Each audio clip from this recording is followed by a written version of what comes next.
Good morning, everyone, and welcome to this third day of our symposium on the spiritual exercises in the African context.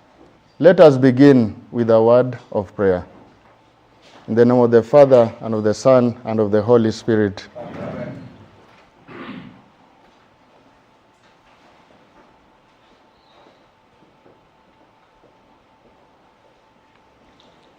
We ask the Lord for an interior knowledge of all the great good we have encountered, we have received, and we continue to receive in these days of our symposium, so that stirred to profound gratitude, we may love and serve the Divine Majesty in our presentations, conversations, and reflections of the day. Glory be to the Father, to the Son, and to the Holy Spirit.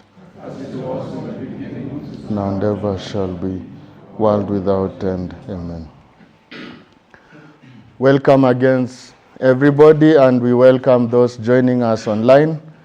I begin with a word of apology for yesterday streaming, which was cut off because of problems with the internet.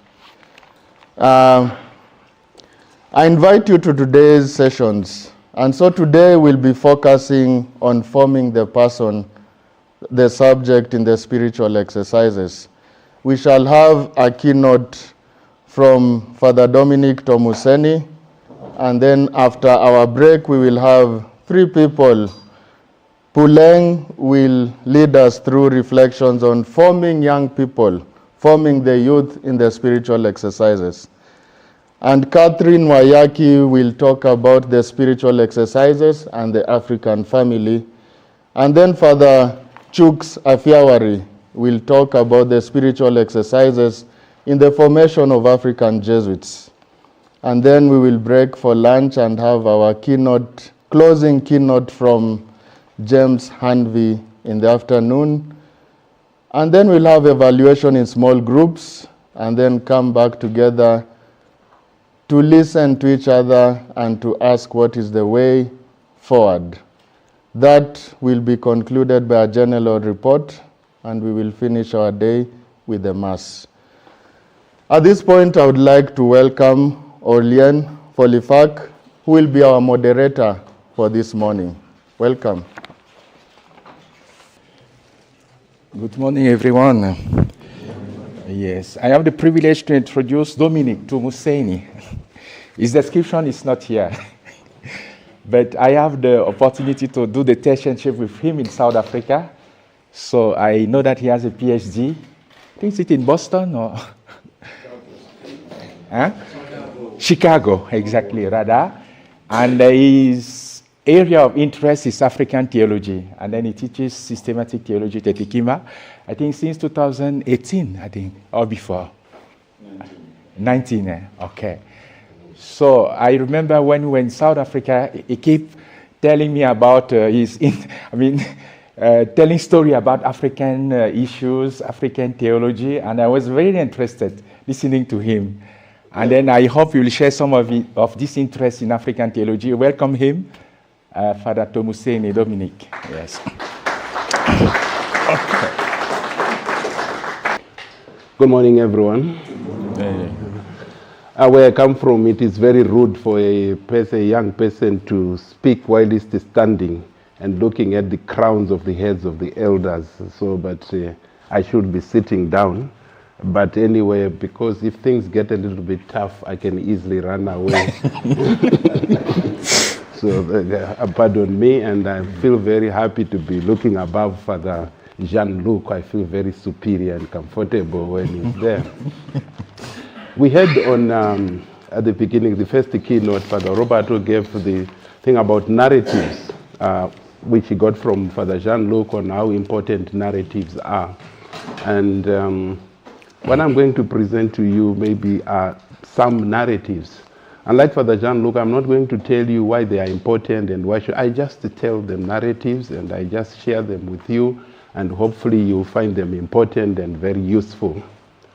And the first narrative is just something I heard, and I have known it should have happened, It happened, I don't know, but it's a story that I heard from somewhere, when somebody was talking of a tourist who was visiting somewhere in Rome, and he was really taken up by the art and everything that is there in Rome, and he just went on wandering and looking at all these beautiful places. And for some reason, he found himself lost, and I don't know how he trespassed, and he ended up in some private apartments or palaces somewhere there. I've never been to Rome, so I don't know. So he said he's just going on and on there, and all of a sudden he sees the Pope comes to him, and then he realized, I have trespassed. What have I done? Then he goes to the Pope. He said, His Holiness, I'm really sorry. I have no idea how I have ended up here. And it is said, the Pope responded, even myself, I have no idea how I have ended up here. And this is how I feel at the moment. I have no idea how I've ended up here. But the Pope said, I have no idea how I ended up here, but I'm not sorry. And myself, I'm saying, I have no idea how I've ended up here, and I'm not sorry. I'm very grateful for this opportunity. I don't know anything about spirituality, Ignatian spirituality, or spiritual direction, or apart from the occasional retreats that I do from time to time here and there, and 1 or 2 retreats that I've given here and there. So I'm no expert in Ignatian spirituality. All I'm trying to do is to reflect theologically about some of the encounters that I have had, or challenges that I've had, and I don't know exactly how to articulate this heritage, this treasure of spiritual, Ignatian spirituality that I've been raised up in this society. So that's what I'm just trying to do here. It's not going to be a very deep and profound reflection. It's just some thoughts that I've had. And the story, how I came to this, it begins with this here. You can see me in some of those pictures if you look very careful. But it's not about me. It's just about one boy who is there, I think a brother of mine. In the first picture there with the other brother, with my father, he's the one in the middle, the small one there. That was my brother. I'm the tallest of the 3. And he's the other boy in the other picture there, where you can see he's sitting down with his hands on the on his legs, and that's my brother then. Way back in the 80s, one day this young man just woke up and said he's not feeling very well, and my mother could not believe, because he was healthy and everything was good with him, and he had no problem. He was playing just the day before, so they thought he didn't want to go to school. And they tried to force him, but he refused, and then they let him. But by midday, it became clear that he was actually not feeling very well. And my mom took him to the hospital nearby. They ran some tests. They could not find anything. And they concluded that it was some kind of, an undetected malaria. This was the big thing where I was coming from. And there's an undetected malaria. They just gave him some tablets, Nodoron, and they say, come back after 2 weeks and you see what happens. But by mid-afternoon, it was really becoming a bit serious. So my mom had to rush to the village to see her parents, who are very good in some of these very traditional practices. And when they got there, they went to visit these traditional doctors to find out. It is said the doctors did what he does to divine, but he could not find anything, say what is wrong with the boy. And he just told them, gave them something and tell them to go away. And by the end of the day, the boy was dead. That was the first death in my family of someone very close to me, and it devastated the whole family. And we didn't know exactly what to do. So after the funeral, after the burial, my parents, very Catholic, but very traditional as well. So they had to go to see one of those people, because it's our culture, when somebody dies, He just doesn't die just like that. Somebody has to kill him. There's not the what, it's the why. You can be knocked down by a car. But why are you knocked down by a car? Many people cross that road, but they are not why. There's somebody responsible. So they went to find out from those people who know these traditional doctors. And they were told this boy was killed by somebody, or one of our neighbors. And this neighbor was very close to us. And you know, in the townships, for those who know the townships in South Africa, these are people you share the same perimeter, same fence. And when we are going away, they come and stay in our house. And when they are away, we go there. And all of a sudden, we're told, these are the people who are responsible for the death of this young man. And I remember from that time, life changed completely with those neighbors. They were close. Their children were like my brothers. They protected me in the neighborhood. But all of a sudden, I was given strict instructions never to speak to them again, because these people were evil and they had actual. And then we were taken again to traditional doctor to be fortified against their evil will, spirits. So I don't know, in your own cultures, there are these tattoos that are meant to protect you. They cut your body. I'm not going to open my body, but you see tattoos in my body where they cut and put in things. They were meant to protect me from those things. But all along for me, I was very skeptical of this whole, I don't know where that came from. I was very skeptical for all this, procedures. I didn't believe that those people had the powers they were giving them. I just couldn't believe. And over time, I was noticing that their children were also dying. And my question was, if they have the power to take the life of this young man, his name was Onisimo, if they had that power, why can't they use it to protect their own children? That was my reasoning at that time. But I could not resist my parents. My parents continued. We performed some traditional rituals in the house. I grew up, although I was very skeptical. And up to the day I left the home to join the society, the first thing that my parents did was to perform a traditional ritual as a prayer for my going. I've shared about this before. And we all had to sit down in the house, take off our shoes. And my father went in a corner with a wooden plate and a bottle of grounded tobacco, the snuff. And he called upon his ancestors. He knows about 5 of them. Generations, I mean. This one, can you please tell this one, we are inviting you to say that this son of yours is going to become a priest. And then they had all the ululations, and they finished. They gave me, there was this snuff. Everybody was given a pinch of it in your hands, and you're supposed to sniff it a bit.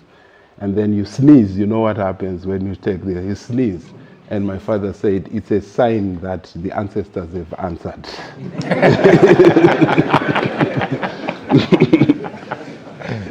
So that's how I was told. That's the prayer that I got from. And I was given, there was a coin. I was told, keep that coin for all your life. So I was told, I left home. Some people, they said, you should have said the rosary or something else. But this is what he did. And I always tell Father Jean-Luc, don't tamper with me because I did not come into the society. I have got all my ancestors with me here, whatever I want to do that. So fast forward, after ordination, I had some opportunity to do a bit of some pastoral work, and I was meeting people. I was very skeptical of all these practices. But when I meet people and the pastoral work, these stories keep coming back. Women coming, I'm failing to conceive because of my mother-in-law. My brother is responsible for the failures of my children. This you hear them all the time. And I don't know how to respond to them. I've been skeptical. And my entire Jesuit formation, intellectually and spiritual, did not prepare me for this kind of thing. How do I really respond to these people? How do I help people who come from this kind of world? And how do I speak to them? What should I say to them? So this is from where I come up with in a situation of spiritual direction. If you can meet somebody who comes from this spiritual world, it's very much part of us. It has not gone away. It's there. Maybe you've encountered it in your own life. How do you speak to them? What do you say to them? And this is where what I'm trying to talk about. These are just the thoughts or suggestions on how to speak to people in those kind of situations who come from an African spiritual world. There are just a few things that I just want to clear before I go deeper in that. First of all, there's the whole thing when you say African spirituality. African spirituality. Africa, what is Africa? And this is a perennial problem when people say Africa is this, Africa is that. All I can say is that Africa is diverse. Africa is quite a lot. I don't know if you know, 2006, Thabo Mbeki gave kind of a speech, a poem in Parliament of South Africa, where he says, I'm an African. And from that you can tell that Africa is not just a geographical place, it's not just black people, there are so many influences that make us African. So it's very difficult to talk of African. And for me, that's where I come. Africa is more of a narrative rather than just a geographical space. And it's not just a narrative, it is a contested narrative. People say a lot of things about what Africa is and which are. So I'm not going into that. All I just want to point out is to the fact that I'm talking about black Africa south of the Sahara. There are common practices there that you find.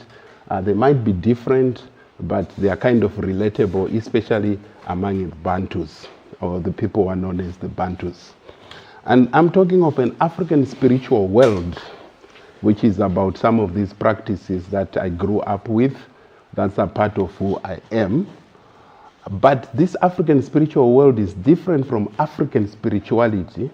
To see a kind of connection within the spiritual world about how these people are relating to the divine. We can talk about, okay, this is what they do when somebody dies. This is what they do when somebody gets ill. But that's not African spirituality. Was there any coherence in the way this world operates, and how does it help people? That's what I mean now. And then I've got spiritual direction, and I've got two senses of spiritual direction.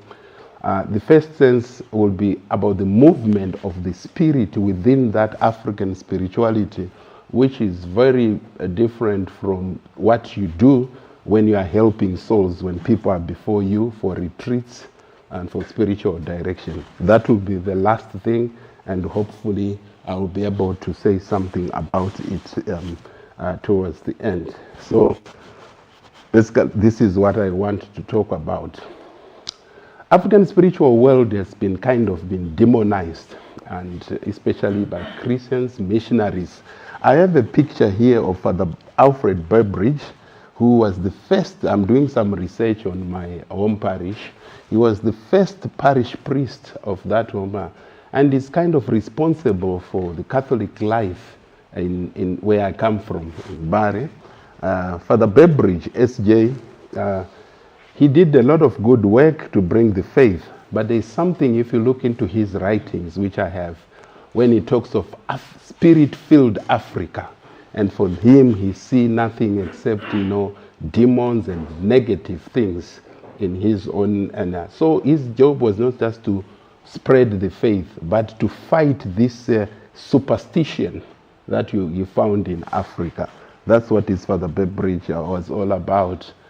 And it is the writings and the work of Father Burbridge that there's a guy called Mose Chikowero who wrote that book, African Music, Power and Being in Colonial Zimbabwe.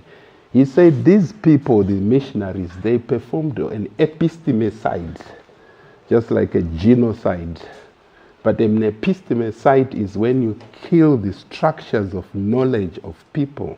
So what the missionaries did was to destroy who we are spiritually.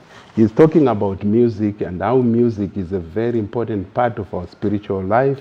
And they tried to do away with the African drum. They tried to do away with the mbira and said, now play guitars and play the keyboard.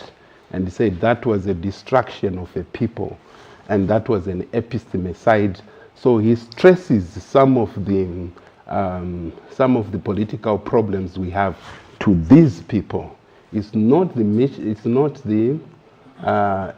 so much the imperialist that we have learned in political history, but it is the spiritual war that has destroyed us. So I just put the epistemicide, the killing of Israel.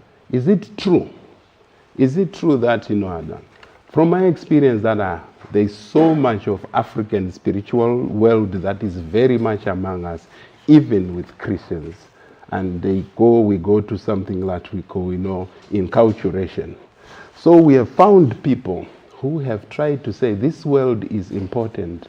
This world is part of who we are. And you know about Nyamiti and his thing about Jesus as our ancestor. You know about Mbiti and about African religions and philosophy. And we have got our own Orobato here who is talking about, he's calling himself an animist. These are people who are trying to say this world is part of who we are and we have to bring it into our own Christian faith. Talking of Nyamiti and Orobato, I've just been reading a book, I think, of Nyamiti. It's called Studies in Christian Theology. And it's about 200 or so pages. And 100 of them, they are on Orobato. What he is saying about it. And I don't know what happened then. And then Orobato is coming back and saying, no, I am not saying I'm against the spiritual. I'm an animist myself. And animism has been not looked at it favorably. So these are some of the people who are trying to say this world is important and we can incorporate it into our own faith. But there's this guy called Okot P. Bitek. He's known for his famous poems, Song of Lawino, I think another one, Song of Okol. But apart from that, he has this small book, The African Religions in Western Scholarship, where he's accusing all these people who are trying to incorporate the African spiritual world to say, what are they doing? They are trying to Hellenize African religions. You don't really Hellenize African. Treat them as separate. These people have not come into contact with the Greek world. So he's very much against Mbiti, especially in his book, Concept of God in Africa, where he sees parallels between Christianity and the African religions. For Okot, this should not treat African religions in their own right as they are. So there we call Hellenization. How do we move from there? That's my other question. And that's where I come to Mwangaza here. I think you can see who Mwangaza is, because he's the best, as far as I know, who tells us about. And it has been a privilege for me to live with these people, Mwangaza. And you can see Father Zundi there. He's there and he's thinking about NLP, as you can see there.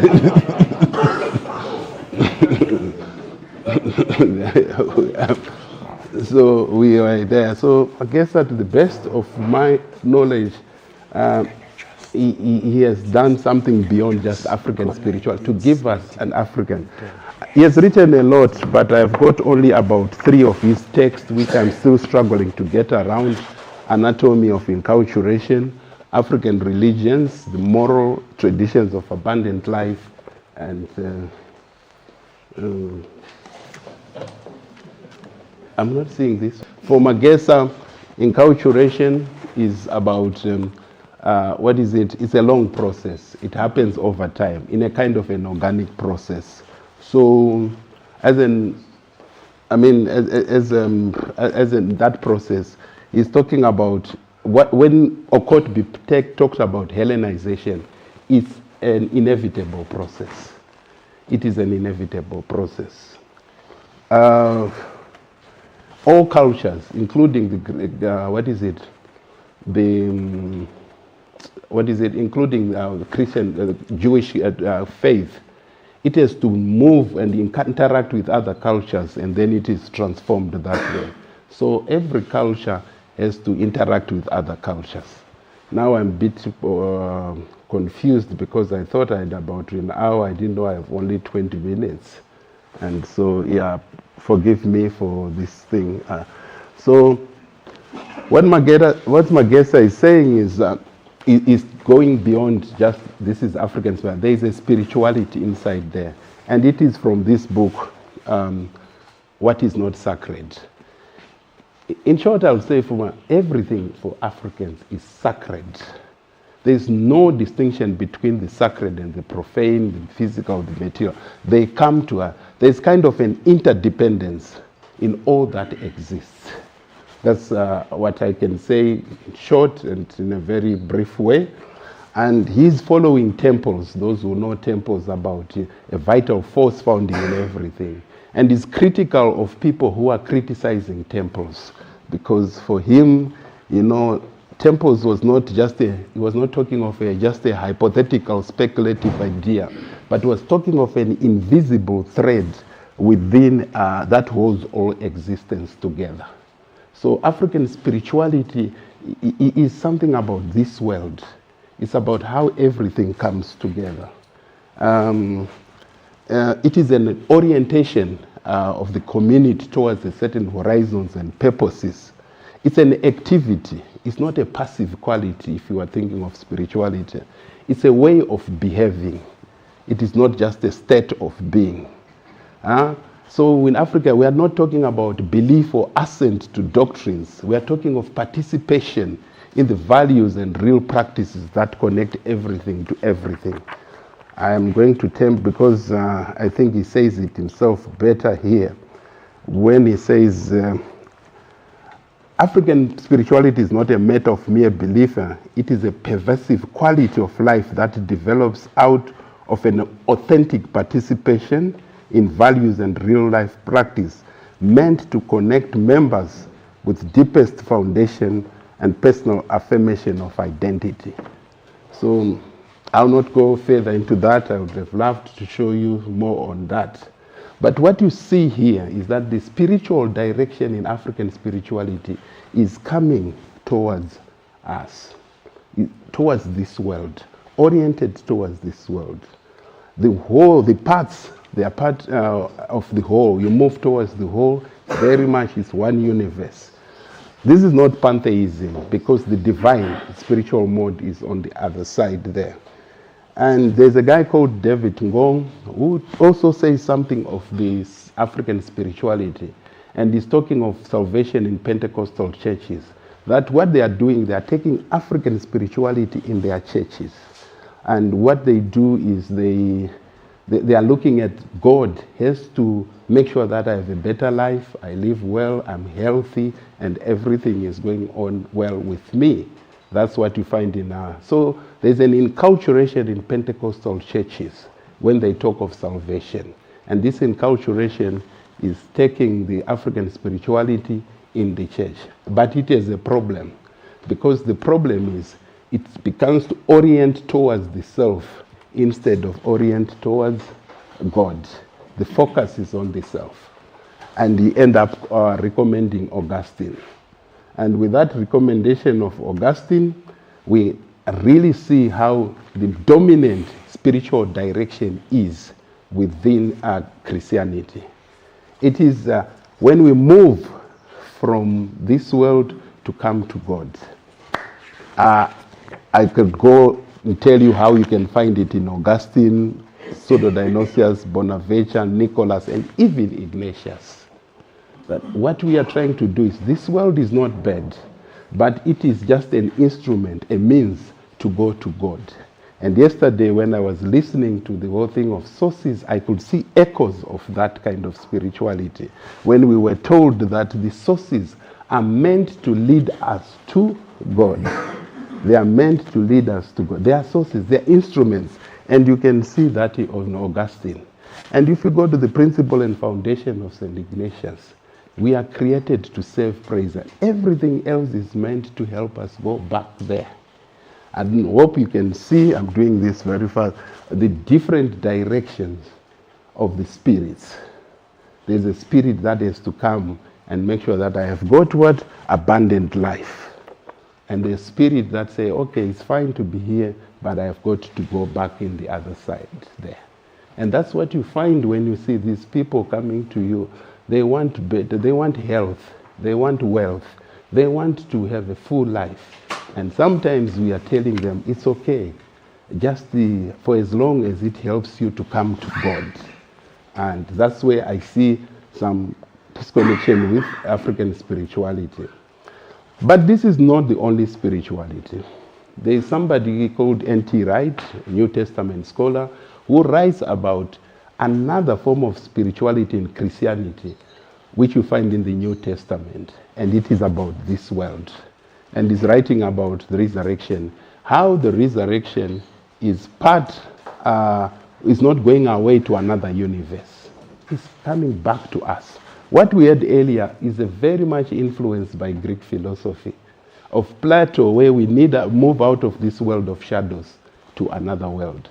But he's saying with this New Testament, it's about God coming to us. So this world is actually also very important. So spirit movement within Christianity is not that dominant, that it's within us as well. So what I was trying to show is that within the spiritual exercises, there are instances of that New Testament cosmology, of a spirit that moves towards us, of a spirit that wants the best of us. You can see that in the contemplation to attain divine love. But here, in the contemplation on the incarnation, it is a Trinitarian base. And with Trinity, we are not talking of God as a monad out there regulating us, but we are talking of dynamics with God that really have to help the creation to be where we are today. If I'm heretical on my theology of the Trinity, blame Father James Harvey, he's the one who taught me Trinity. But Trinity is about us. So if you look at the gaze in the contemplation on the incarnation, with the Trinity coming to us to give us full life, you can find that New Testament cosmology which is oriented towards ourselves, not always going up there. In the rules of discernment of spirits, it's the same thing for that New Testament cosmology, because discernment is not about running away from here. It's about how do we engage this world? How do we make this world part of who we are? So it's about life, like Mwangaza is telling us. The principle and foundation, yes, it is that part which is said we should always be looking up to God. But when you look deeper, it's about the relationship with the world and with all creation. So it is not running away from it. This creation is good in its own. The only difference or major point of is what the indifference, the thing on indifference. Because for someone steeped in African spirituality, to say, I don't mind whether I'm sick or I'm healthy, all I mind is about God, that can be a bit problematic. But relating with this world is important. We have to accept the differences there. The focus on sin in first week tells us of some of the negative things in our own world, and it can relate to the African thing on spirituality. And the final thing, contemplation to attain divine love, it's so that it is in deeds, it is in work. Again, it is talking about how we can see a world in the spiritual exercises, or a movement, a direction of spirit that has to change us. But beyond the exercises, like in the constitutions, you can also see that our life has to be changed and has to be transformed. I was listening to O'Malley the other day, and he was talking that Ignatius brought a new asceticism. When everybody else was busy trying to do away with anything and whipping themselves, Ignatius brought moderation and saying, we should embrace the world, we should move out. And if you look at the theology of Balthasar, the theology of Rana, it's all about how this world is connected with this theodrama, or grace and nature has to be connected with the other spirit. So there is a lot within these exercises that confirms the importance of this world. It's not about running out from the world. And quickly, if you are to go through what has been going on, there is something of all what I've heard in the few days we are here, of people trying to see about how the world of the spiritual exercise, the cosmology, the spiritual, is very close to African spirituality, which is about changing this world, transforming us, living as we should. And so I was thinking, we are talking about context. We are talking about African context here. But sometimes we can even forget that there's a universal and global approach. And this universal approach is that contextual, what we are telling the world is that contextual is not only African, but contextual is global. We are all coming from different contexts, and there's a way in which we speak to that. We have a universal. That's what is African from this context we can offer to the whole world. That there's something within the exercises that has nothing to do about just moving to God and living this world, but it is about how this world is transformed, how this world finds its fulfillment in God, and it begins in the here and now.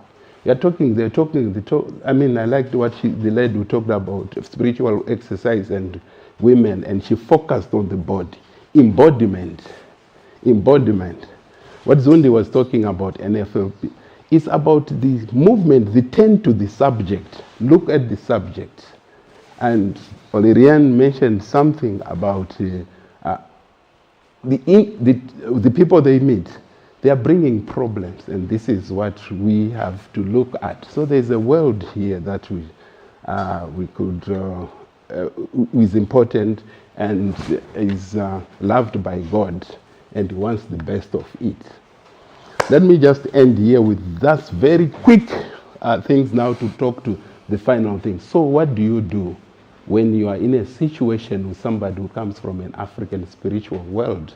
And in the case of spiritual direction, what do you do? First, accept and acknowledge that experience. You cannot just dismiss it as if it is not real, but don't give it too much prominence. Take it and say this. And first thing, spiritual direction is about prayer. Look at how people get into prayer. I wanted to give you a good example. In number 2 and number 18, person's disposition, allow them to tell. So how they pray and how they engage. You as a spiritual director, you are there to help them how to pray. I'll take the liberty to say a few words here about this prayer. I had a woman coming to me, and she just told me, I was picking my firewood there, and this man passed by, and he asked to help me. I said, okay. He helped me and went away. But as soon as he left, I felt some power coming out of me. I don't know what. He did something to me, that man. And I said, did he do anything? No, he didn't do anything. But I think he's an evil person because I don't feel good after he has left. I had many theories to explain to her, but I just invited her into the chapel. I lit a candle and put it there, and I put the Bible, and I opened, I said, can you read Psalm 23? We read, we sat in prayer, and I said, what do you feel? He said, no, he has not power over me. And we prayed. I said, if there is anything that bothers you, come back again, and we can talk about this. So we just prayed, and the woman felt well, because I didn't want to explain her. So that's the thing, don't talk too much, just pray with the people. And with prayer, they discover on their own what to do with their.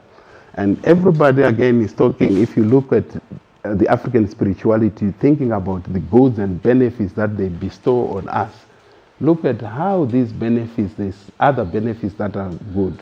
So there's a way in the way Nyamiti does on his ancestors. He looks at the whole ancestor and says, there's something good here.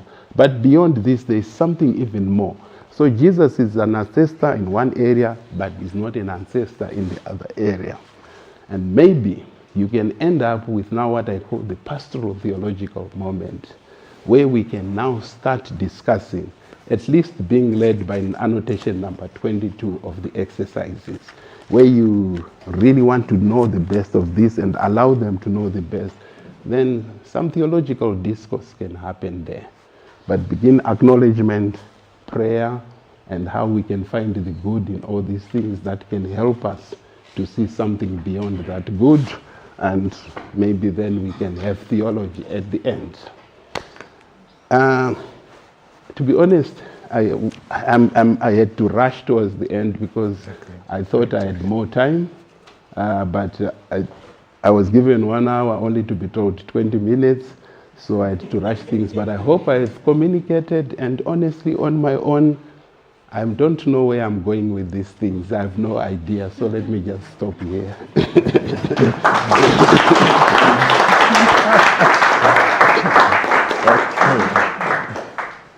Thank you, Dr. Dominic, for your very, very insightful presentation. So I mind only one thing: we have to take serious the of people coming to us, to neglect it and take it seriously. This world and the issue of this world. Yes. Okay. Now your question are welcome. So where is the? Okay. I have it. Oh, yes.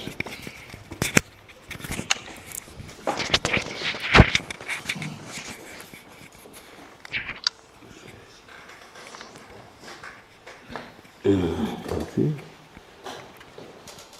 We should not have had questions. Thank you very much, Dominic, for really wonderful presentation. I even didn't feel that you cut anything out. It flowed very well.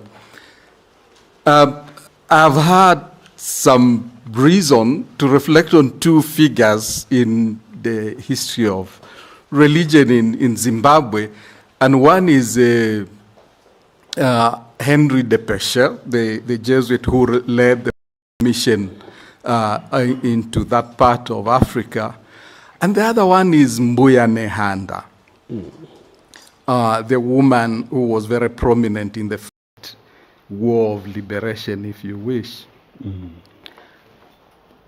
And I have a problem that I've not been able to solve for myself. That the Pescher was very clear that we have started a movement here.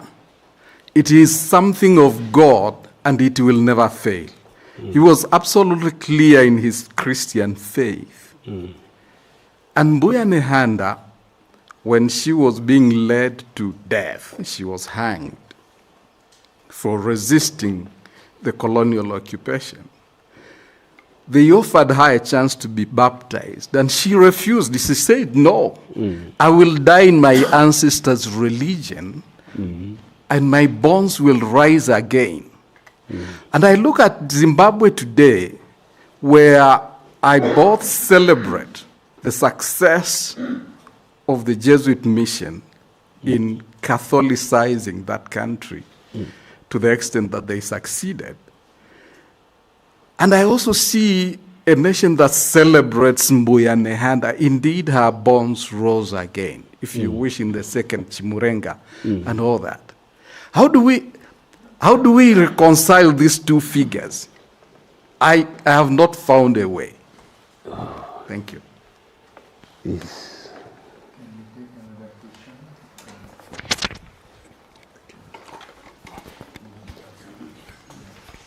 Okay. Yeah. Let me stand so that you can see what I want to show you.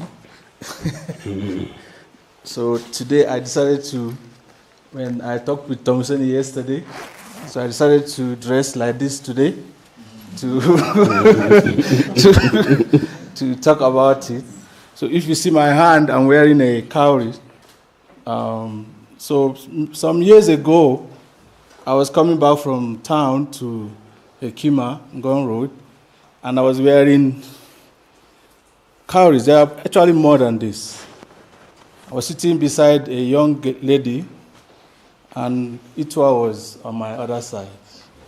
wearing his own cowries too. So she looked at us and said, "Are you from Nigeria?" So they have been watching Nigerian movies. Are those not juju? Then I laughed and said, "Yeah, it actually works." He said, "How does it work?" I said, "What's your name?" She told me. And I said, "Now you can go home. When I go back home, once I call your name on this, you will come to."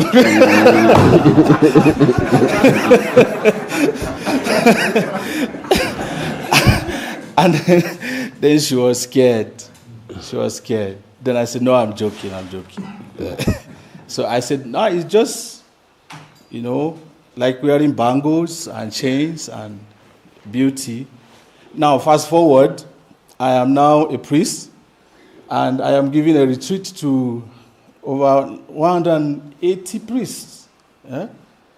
So divided into 2 groups for a week each. And I wore this. And this is like 2 years ago. And they're all looking at me like, and I was wearing this with my, and they're like, and I keep seeing it in their faces. And I did it deliberately. So the day I made this bangle, I was going on my retreat. So just the day before, my cousin made it for me. And there were 5 of them. And I said, "No, reduce it to 3. And she said, "Why?" I said, "I will tell you when you finish." When she finished, I said, "This is the Trinity with me." So I am going to ask a question about that. It's a Trinity with me. So I went to the retreat. Every time in the morning I would kiss the 3 of them, and I put it on. So during the retreat, I now asked the priest, "Now we have been looking at this. Tell me, what are you feeling in your heart?" One of them told me, "Yes, I have been waiting for this. I have written it down in my journal. I wanted to ask you, what is this you are doing? Are you just doing guy or showing off or what? Because I can't try this in my parish. Everybody will leave the church." That's what he was thinking. So then I asked them about what they mean by sacramentality and all of that. So the question is, now with my own appropriation of this, and I said it's my Trinity with me, like your ancestors with you, am I Christianizing African culture or Africanizing Christianity? What am I doing? Is the question. This one, that's one.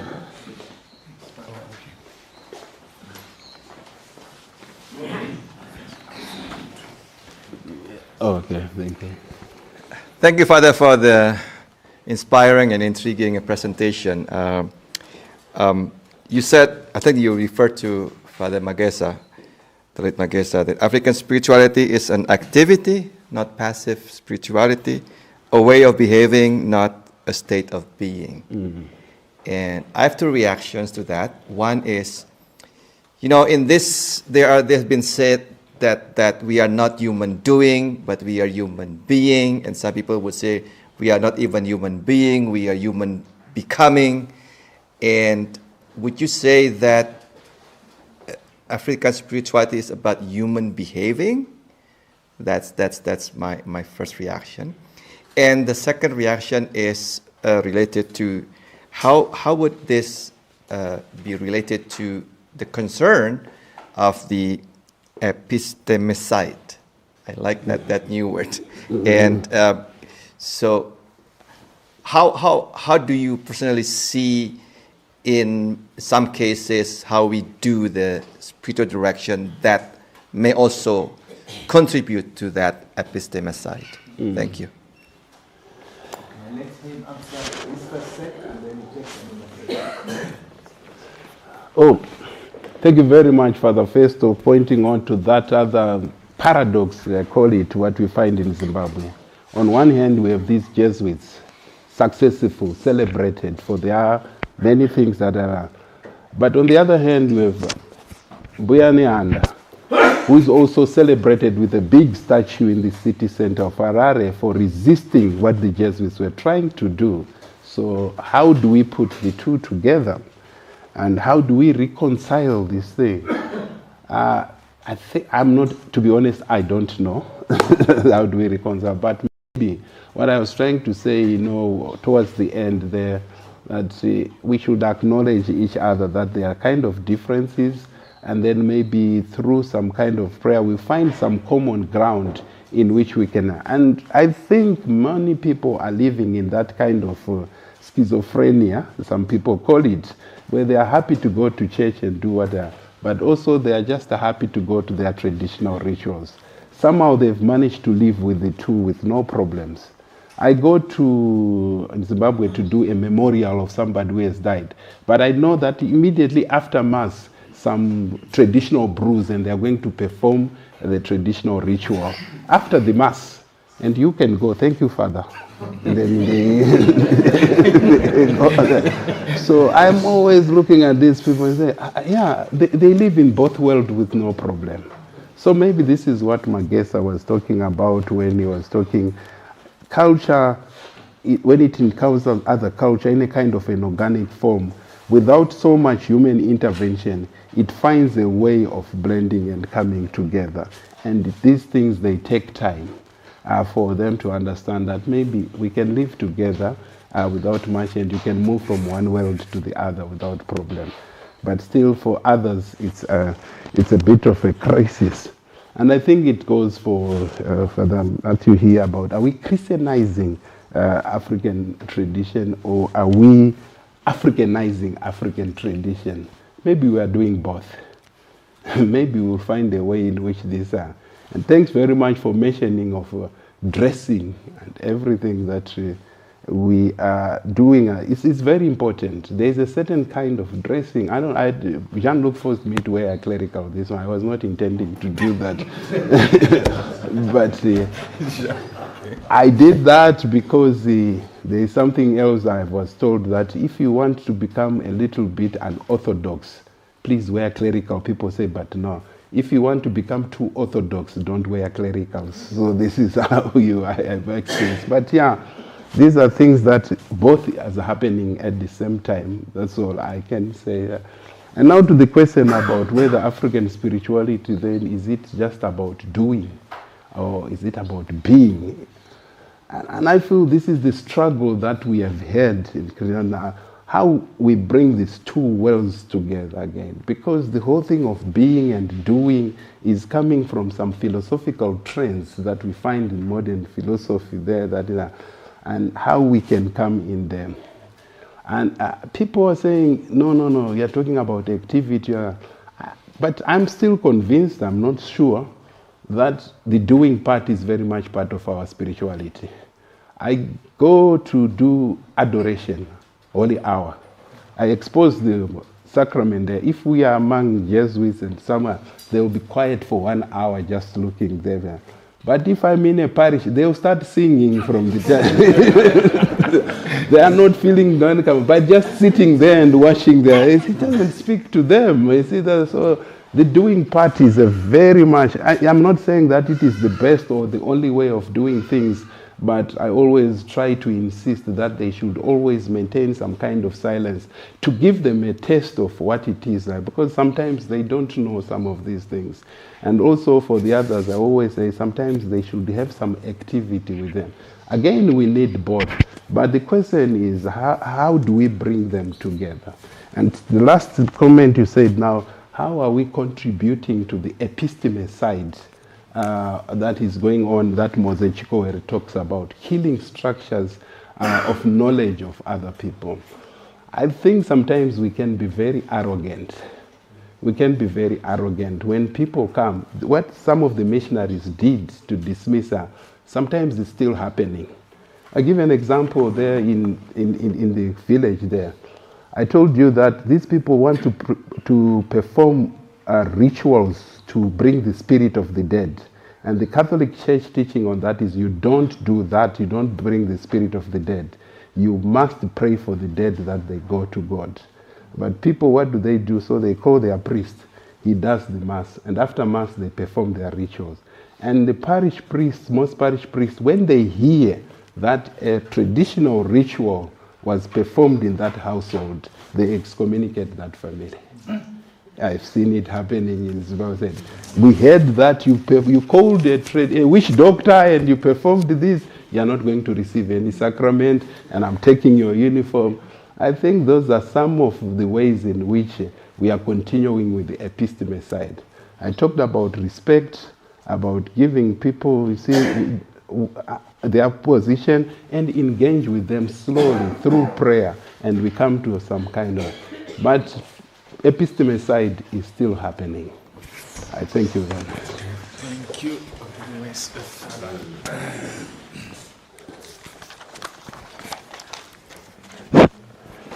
Thank you very much. I'm concerned about parents.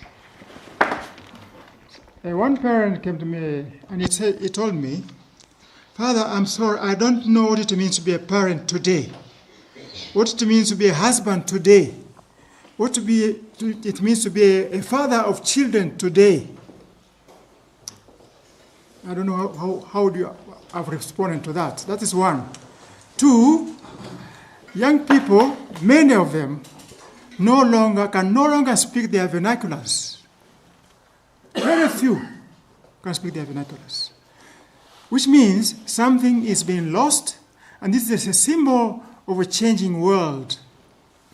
And I think at the present moment, it's like somebody trying to sit on two stools at the same time.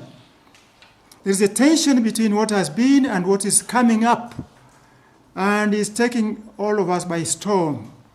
The question is for all of us, how do we respond to that in a way that is productive, that's life-giving, as Mwangaza would say?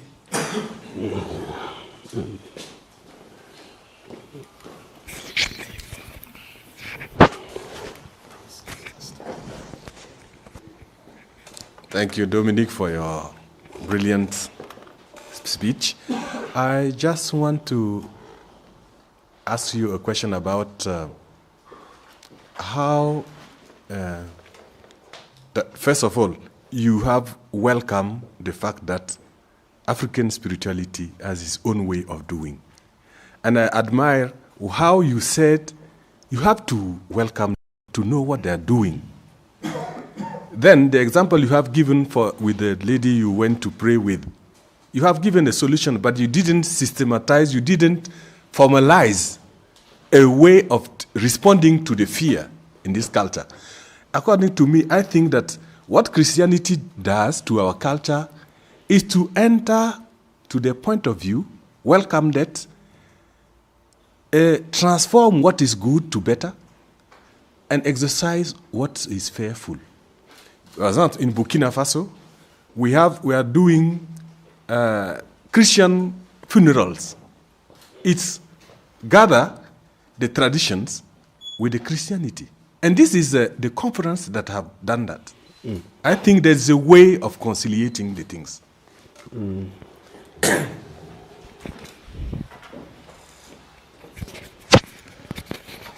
Thank you, Dominic, for the insightful sharing. I come from in front of the multidimensional crisis and anthropological polarization in which we live. What is your take on the journey to free the African soul from this epistemicide that you are talking, which is also in our theologizing, in our practices? The second thing is about how do you work about transformation, growth, and renewal concerning a journey of faith from the people you accompany. And finally,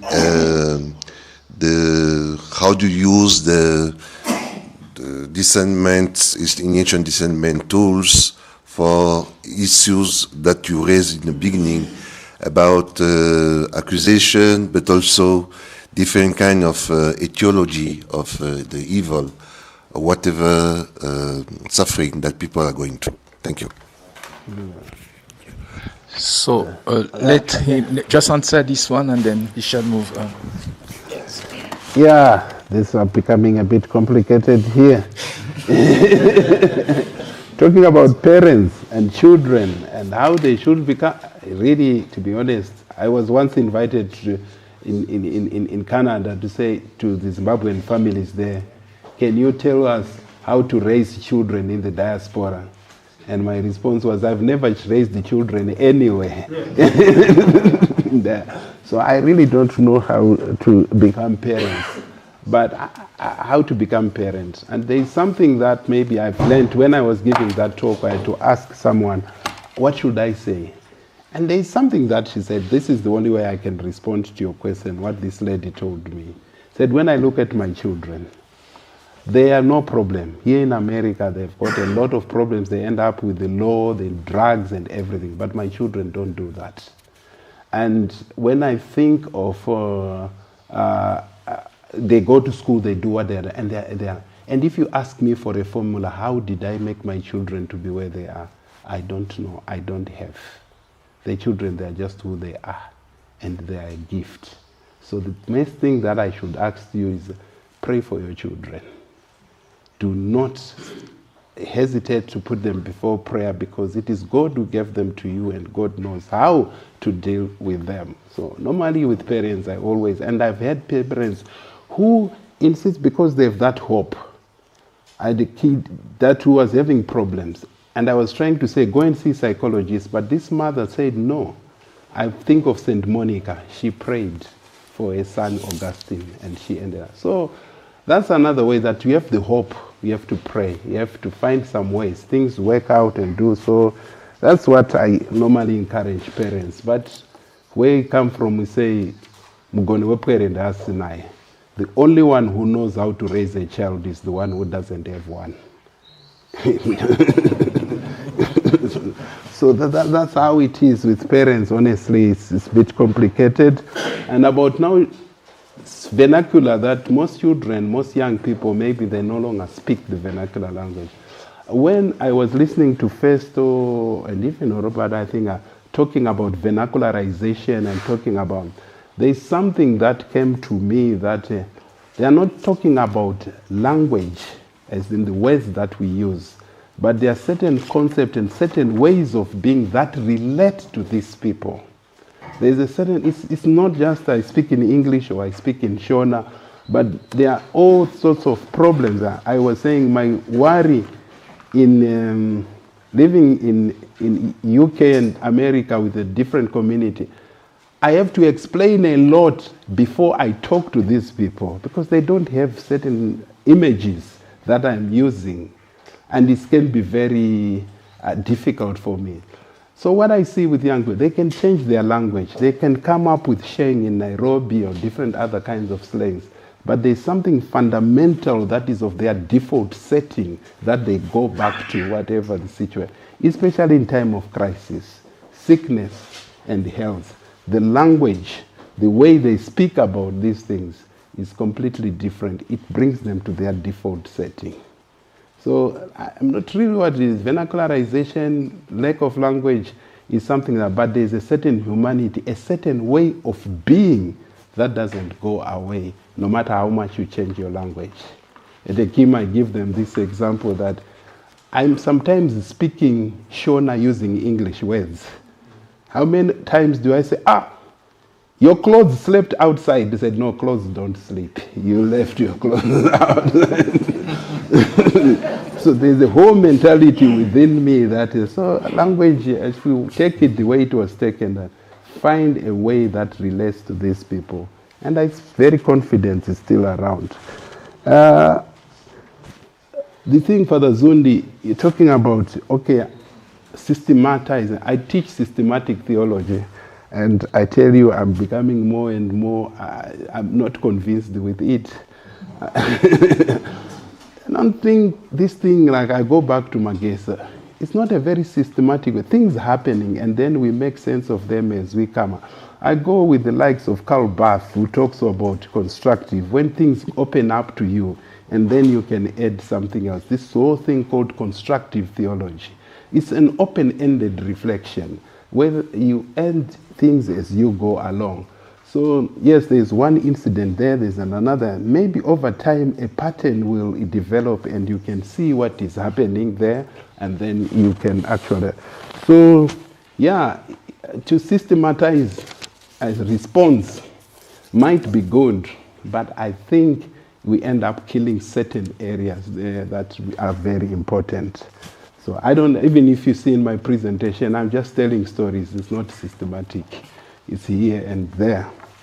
I don't think I understood clearly most of your questions here, but what I think I picked up was, how, what was coming in is, how then do we use these discernment tools and everything to engage with it, to transform, and there's a kind of this anthropological approach. Again, I would want to have some more time to look at the discernment. Let me just focus on the discernment. But the discernment of spirits, I think they are a very powerful tool of engaging with someone there. It's just to let them know where are these things leading you to and how they are helping, For you who are into spiritual exercise, it's a very important, empowering tool to help people make an election. I remember reading, was it Kaurana? I think on his exercises, he says the ultimate thing of this exercise is to help you make an election, make some choices, not just about what you want to be, but how do you live, how do you negotiate. And I think there is a lot, I don't have the time, where you can help someone to say, make your choice. You're not forcing it on them. So you avoid the episteme side, but you are just giving them tools of helping them negotiate and make choices about their life. And those who are into exercises, they know how to do this better than I do. Thank you. Okay, we have to stop here. Asante. Because, we are running out of time. I will just ask you, and I know that there are still more questions, and then I just have to give him a clap again.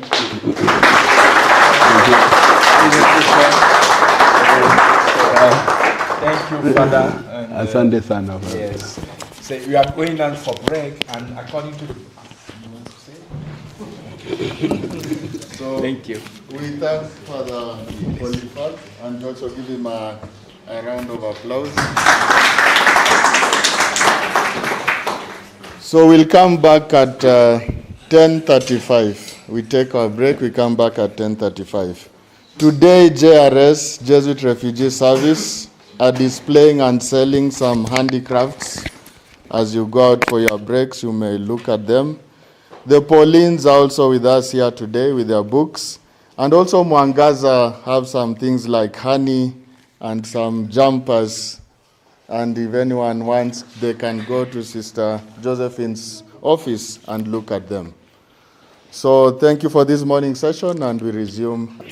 So welcome back for this second part of morning session. And we began with the brilliant presentation of Dominic on the spiritual direction and African spirituality. How do you deal with people coming to us with an African worldview? And we are going to continue with few presentations dealing still with the person. Yes, first of all, the youth with Poulen and the Jesuits, and the training of the African Jesuit, and then the family. Yes. So the first presentation will be forming young people in the spiritual exercises by Poulen Matanen. So she works in in spirituality and researches in Ignatian spirituality in an African context. Poulen is involved in spiritual accompaniment and directs retreats and courses for the Jesuit Institute in South Africa. So let us welcome with a hand of claps, Poulen. Okay.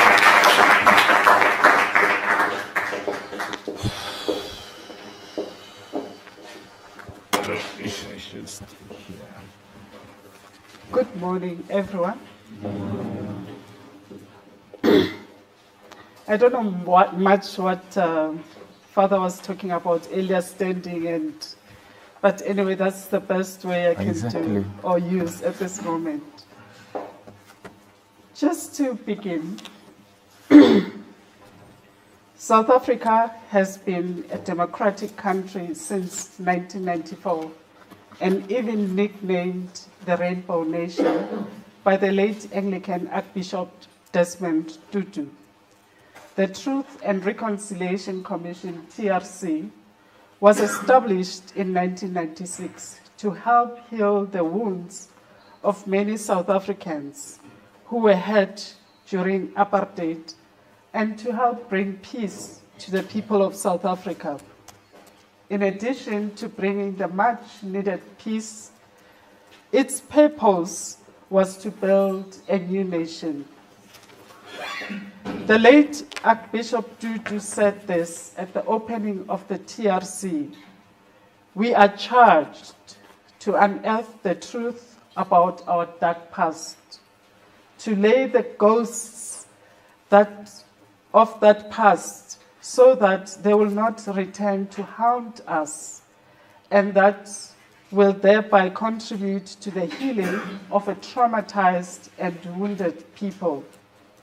For all of us in South Africa are wounded people, and in this manner to promote national unity and reconciliation, end quote. Today, we continue to notice that many young people in the townships or high-density suburbs have been affected by their parents' or relatives' past pain. Young people often complain that their parents do not like talking about the unresolved pain of the past due to unsatisfactory outcome of the TRC. They also do not like to hear about the pain of the young people, as this seems insignificant compared to their suffering. The notion of spiritual direction is relatively new to African youth in South Africa. The African youth follow the norms and values of the family, which inform a way of living. The family is not limited to biological parents and can include relatives, the local chief, church community, priests, and teachers, amongst others. Though these young people belong to families which have traditional norms and values, the Generation Z, those born between 1997 and 2012, and therefore aged 13 to 28 years, have created their own version culture which speaks to them. This creates another communication barrier between youth and parents. This youth culture has similarities to and differences from traditional African culture. One similarity would be finding an elderly person to guide them. A difference would be non-conforming to some traditional societal norms and values. An example of this would be that Gen Z have acquired an independence which allows them not to shy away from asking difficult questions.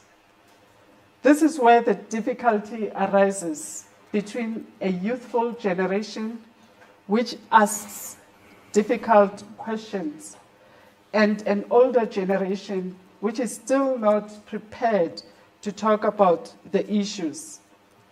So, the children are left with a dilemma. Could then the spiritual exercises be a useful tool to help these young people to deal with their challenges? The Jesuit Institute South Africa, observing the decline in numbers of young people attending church and other social factors facing the youth, felt it would be good to do research which encouraged dialogue and reflection. Note that the Church historically formed a support space for the oppressed Black South Africans to deal with their trauma and pain. The supposition was that if young people were not attending church as much as their parents did, this would indicate that the church was no longer that support space for them. Towards the end of the COVID-19 pandemic, the Jesuit Institute, with volunteers who helped in townships, felt it was the right time to do this research on young people in line with the universal apostolic preferences. We could not present to the young people programs that the Jesuit Institute South Africa had initially designed for older people. The research carried out was aimed at understanding what was keeping them away from attending Mass or any other church service. The research period lasted a year and engaged a group of young women through the spiritual exercises. This allowed us space to confirm that young people can and are benefiting through the spiritual exercises. We needed to understand young people and their needs, specifically their desire to relate better to God. The places we visited to do our interviews included a high school in Soweto, St. Martin de Porres Catholic High School, and also St. Martin de Porres Parish Youth Group, and other places in Soweto, the Vaal Triangle, and Tembisa. The results from the interviews were interesting and confirmed our earlier suppositions. The interviewees completed the simple questionnaire below: who taught you to pray? How do you pray? Would you want to change your prayer life? Would you be interested in attending a youth retreat? Yes or no? Do you feel the voice of the youth is listened to and heard in your church? Yes or no? Can social media be helpful to your spiritual growth? Yes or no? Young people mentioned that adults were driving them away from participating in church activities. They felt judged for their dress code, their language, etc. They felt they were not being accepted as part of the church community. They felt that even the topics covered by the church or parishes were irrelevant from them as young people, not addressing real problems such as gender-based violence and LGBTQIA+ matters and poverty. There was a feeling of despair, uncertainty about the value of attending Mass or services as adults had taken over. This is what some of them said or say: we do not understand why we need God, because adults play the God role and want to provide for us. Pastors have limited impact. They can preach to all of us, but cannot reach any of us. We have also seen the growth of fake pastors, which leaves us doubting our faith.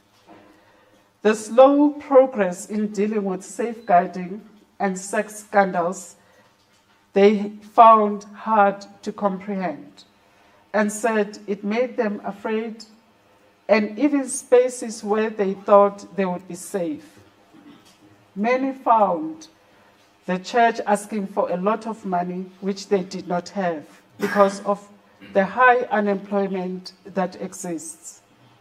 They further said They needed to understand the existence of God and why they needed Him in their lives.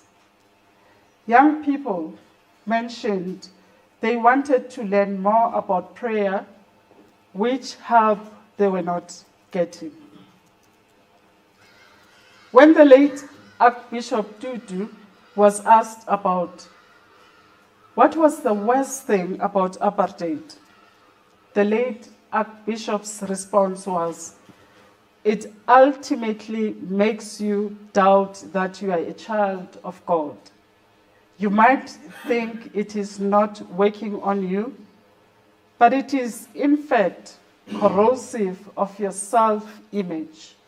You end up wondering whether you are as human as those others," end quote. The Western images found in Catholic and Anglican churches limited their exploration of who God is in Africa. Young people said in certain denominations, we are presented with a God who guarantees worldly riches, and when this does not happen, we are disillusioned. For this, we cannot blame parents, but we blame the church's teachings. This idealistic image we are given can lead to a crisis of faith. When I was still preparing myself to give the spiritual exercises to the group, many questions arose in me. I mentioned just two of them, which I feel are relevant and important for our conference today. The first question: was I certain these young people would be able to go through this process, as many of them had left the church and might not be praying? This question was relevant, especially when we look at the church's declining numbers of young people attending Mass or services, though the declining numbers did not necessarily mean they were not praying. I felt that Philip Sheldrake, in his book, Images of Holiness, Explorations in Contemporary Spirituality, was responding to this question.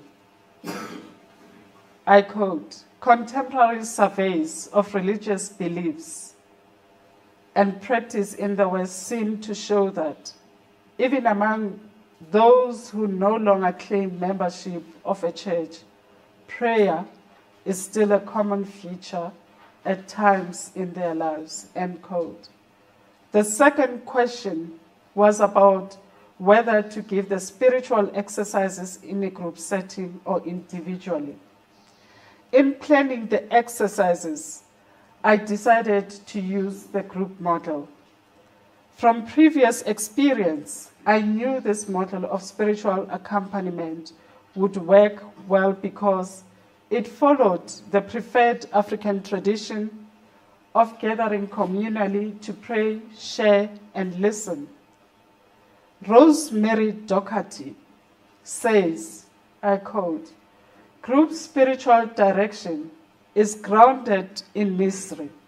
In group spiritual direction, people learn to go, In group spiritual direction, people learn to listen to God's Spirit at work in them for others," end quote. Once formed, the group met together once a week, usually on a Saturday at the same time, to share their prayers or reflections. I was their spiritual accompanier. My role as a spiritual accompanier included listening to their individual sharing and reflecting back on the retreatants' sharing. It was made clear that confidentiality was key and applied to all retreatants in the group. Members of the group were not co-directors, but were to listen to each other's sharing while waiting for their turn to share. The process or way of proceeding was like that of individual spiritual accompaniment. The group process was not altogether new for the young people, as the African culture shares a core set of similar beliefs, patterns of behavior and values in groups. Young people were more comfortable with this group style of making the spiritual exercises than they would have been with the classical individual method. The similarities in their geographical and economic background helped bring a balance. They all had high school education and they had all gone through university studies. They all come from disadvantaged backgrounds. Rapport amongst the retreatants was formed. During the preparation days, I felt I needed to build rapport early on with the young people. I have found that healing during this time of spiritual exercises is crucial. This proved true as the retreatants were able to go through their own healing and realize the value of self-love. I also saw the need of doing my own reflection as I was building this rapport with them.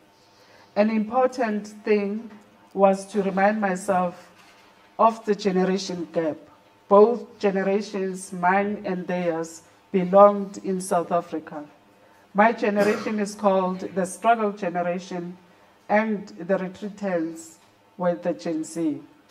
I knew that the struggles of those who had faced apartheid had affected millennials and Gen Z greatly. This was caused by the fact that many in South Africa are still going through past pain, and the many in this case were the relatives of the Gen Z to whom I was giving the spiritual exercises. Retreatants' response. One of the retreatants shared during the preparation days that she believed she was being held by some form of family curse which made her struggle to accept she was loved. I found the book Choosing Christ in the World by Joseph Tetlow very helpful, not only for me, but also for the 5 retreatants. During this time with them, I was unsure of how the journey would unfold, especially with the language Joseph Tetlow uses in the first week, black holes and volcanoes. Explaining these terms to them, I became worried that I would not see them the following Saturday. I found that using alternative translations at various points in the exercises proved very helpful in this regard. For example, Henry Shee's, I quote, Ignatius explains in the 15th annotation that because it is always better for the Creator and Lord to communicate himself to the devout soul, the director of a retreat must remain in the middle, as in balance, to enable the Creator to work immediately with the creature, and the creature with his Creator and Lord. The retreatant responses. The retreatants here did not only become aware of their own sin and shame, but also carried the guilt of family members' sins. The elders felt that the sin, guilt, suffering they had experienced and shared with their young people should not be spoken about outside of the core family. It was as though the sin or guilt was transferred to the young person who was unable to deal with or process this in any way. The one retreatant later shared this. Things are coming together. I am going to use the space to vent and speak for myself. Another retreatant shared, I wish that my mom was not raised by my granny because of the way my grandmother is. Another retreatant said, my biggest sin is not loving myself enough, and that makes me fail in giving love. This was through my being bullied at school and it caused anxiety in me at all times. A feeling of being forgiven as sinners was felt by the retreatants. Philip Enden says this in the first week. The deformed is reformed. Here the cross presents itself as symbol of forgiveness and renewed life more than of punishment. The accent is placed not on the sins themselves, but on the ongoing grace of God in spite of those sins, end quote. In the second prelude, Ignatius asks us to pray for the grace which I want. It will be here to ask grace of our Lord that I may not be deaf to his call, but ready and diligent to fulfill his most holy will. It's just trying to end.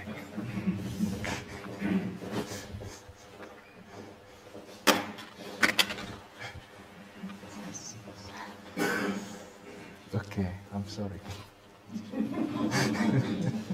Here, one of the retreatants said, Jesus is inviting us to be his friend. Instead of friend, I would prefer to call Jesus Uncle Jesus. When my mother died, I was left with my uncle, so I relate well to Jesus as my uncle.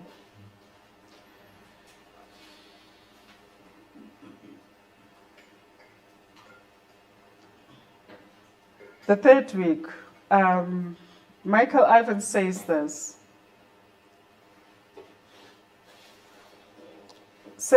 More intimate participatory grace is more commonly designated by the word compassion, literally suffering with.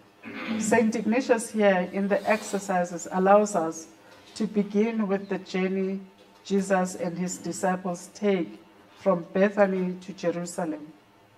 During this time, trust and confidence had really grown with the retreatants. This is what one of the retreatants said about her faith. I must look after my faith, like the television series Game of Thrones, where the wall is constantly looked after.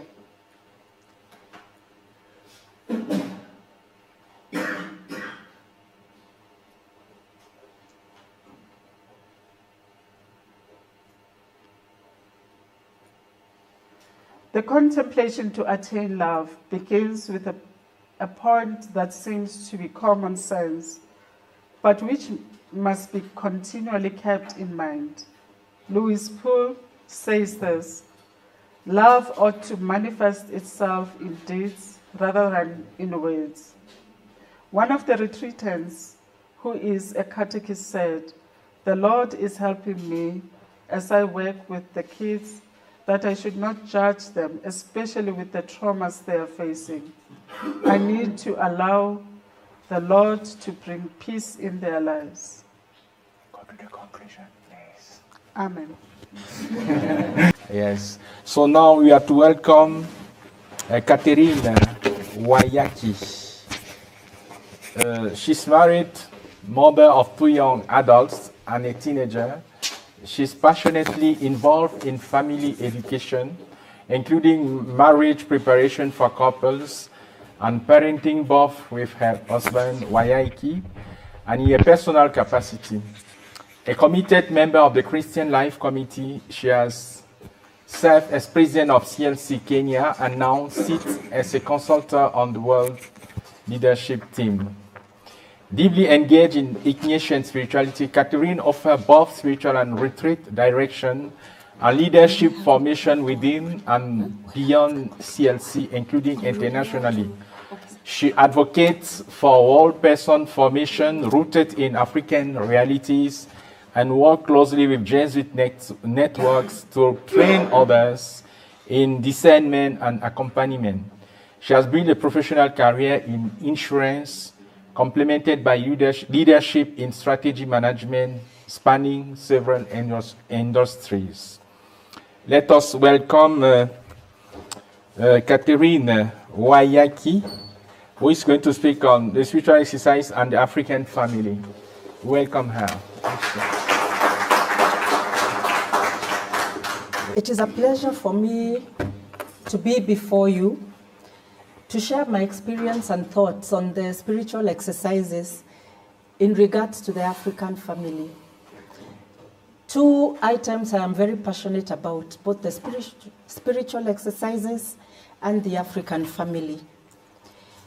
So I want to reflect on how the spiritual exercises, especially the principle and foundation, can speak to the African family today.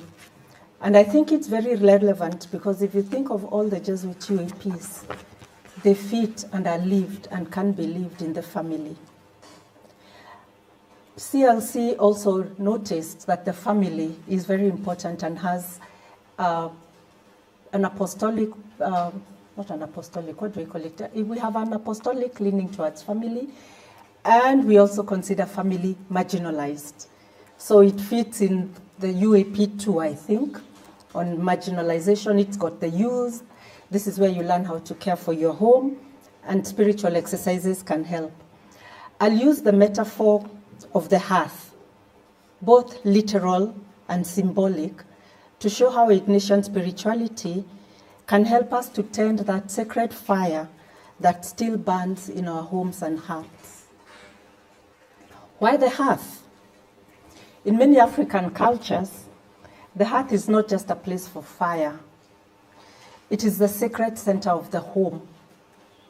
Food is prepared at the hearth, but wisdom is also passed. Ancestors are remembered. Elders meet. Children meet. Families meet at the end of the day. Although traditionally tended by women, others around the home come to the hearth. And the hearth literally almost always had something cooking on it. It was never empty, especially during the day. And it is where dignity was modeled and love lived. And even though in today's homes, we don't really have the traditional hearth, it lives on in our living rooms, in our kitchens, in quiet evening conversations. It is still there. And so I call the hearth the first school where children learn, the first chapel where they learn about God, the first mission ground where they learn what is expected of them. So it is not just a physical fire, but where formation encounters are hosted, where the soul and family are shaped, where the spark of faith, identity, and purpose is kindled again and again. I dare say, if the hearth is the heart of the home, then the African family is the circle that gathers around the hearth, breathing life into it. The African family is not just individualistic. It's not just a group of individuals. It is a living, breathing community gathering around the hearth, where warmth, memory, and meaning are passed from one generation to the next. I will use John Mbiti's explanation of an African family. They are not confined to the nuclear unit, they are extended, stretching to a network of care of other individuals, grandparents, uncles, aunties, cousins, even ancestors are part of this. Until I was 16, I did not know that my grandfather's neighbors on both sides were not his brothers. I was 32 when I found out that Aunt Agnes is not a blood relation, but she's still my aunt nonetheless, and part of my family. And the ancestors are never distant. They are like the great cloud of witnesses talked about in Hebrews. So they remain present, interceding for us, like the saints do. So they urge us not to run from the race of faith and integrity. And clearly it is intergenerational because all these generations exist within the family, each of them forming a circle of care for the next and passing on information and wisdom. And more recently, it is becoming very intercultural, faster than it used to be in the past, As migration and new cultures, they bring diversity. Youth, a lot is changing. So all this come into our home, and this could bring both tension and grace. But it is an invitation to discern what gives the family life and what may be gently let go of. This interconnectedness is, like I've said, not just biological or cultural. It is spiritual and sacramental too, because it is Ubuntu. I am, because we are. I cannot think of myself without thinking of my family. As soon as I pray for something I want, I immediately think of, what about the others? So the hearth actually becomes the stage where we will live this Ubuntu, where we share meals. Children have wisdom imparted to them, wisdom that has been gained through generations and through experience that is passed on. One learns generosity by receiving something at the hearth before asking for it. Patience by listening to the stories before talking. So we learn quiet correction at the hearth. I remember my great-grandmother. We lived in Nairobi town and she lived in Nyeri, which is about 200 kilometers away. And when we would visit, every evening, all her great-grandchildren, we would gather at her hearth because she was so full of stories. And we were so free with her, but there was a lot of quiet correction that went on there, but a lot of love, a lot of warmth. So the firelight would reveal more than faces. It actually revealed how we belong to one another. My grandmother would tell us stories about how she grew up with her parents fighting the Mau Mau War. And that gave us a sense of identity when they would tell us the stories of what was going on. So there was no formal instruction. There was no theological basis, but we did learn about God. So even today in our city apartments, rural homes, everywhere, even in the diaspora, the hearth lives on. So I want to use the hearth to talk about a place where life is passed on, love is rekindled every day, a space of encounter, formation, and grace. Unfortunately, the hearth today is dying away in the family. It's being marginalized. The fire is gone, but the embers are there. The hearth never goes cold. There is always some fire waiting to be rekindled. What is causing this? There's a lot of migration from war. Economics is making people migrate. We have grandparents looking after their children, their grandchildren, because the parents have gone off to work or have passed away or have left the country. We have child-headed families, which is very sad, especially in the slum areas. Nobody to look after the children. So you're 10 and you're worried about what your 4-year-old brother will eat. There is a lot of urbanization that's also bringing in a lot of individualism. But even worse is the screens that have taken over the homes. We are together, alone is what I like to say. But the heart still flickers. Like I said, it hasn't gone off. You will find families still find time to pray together, to eat together. In a retreat I directed in Kisii, there was still a girl before her exams, lit a candle in front of her grandmother because she says her grandmother inspired her to learn and go to school when she was resisting. So they are smoldering hearts, small, real, waiting to be rekindled. Now, this is where the spiritual exercises come in. They help us rekindle this hearth. They awaken presence, purpose, and love in the family. They can invite us to a spiritual response to this fragmentation and disconnection. When we are too busy to listen to God, they help us find a path of grace for our homes. They are familiar flames resonating with our way of storytelling when we sit and listen and reflect in silence, in story. And at the heart of the exercises is the principle and foundation, where we are created to praise, love, and serve God. This echoes with African wisdom, where life is sacred. It's communal and purposeful too. So exercises will give us tools for presence, purpose, and discernment in daily life. They give us a rhythm for renewal of our spirituality.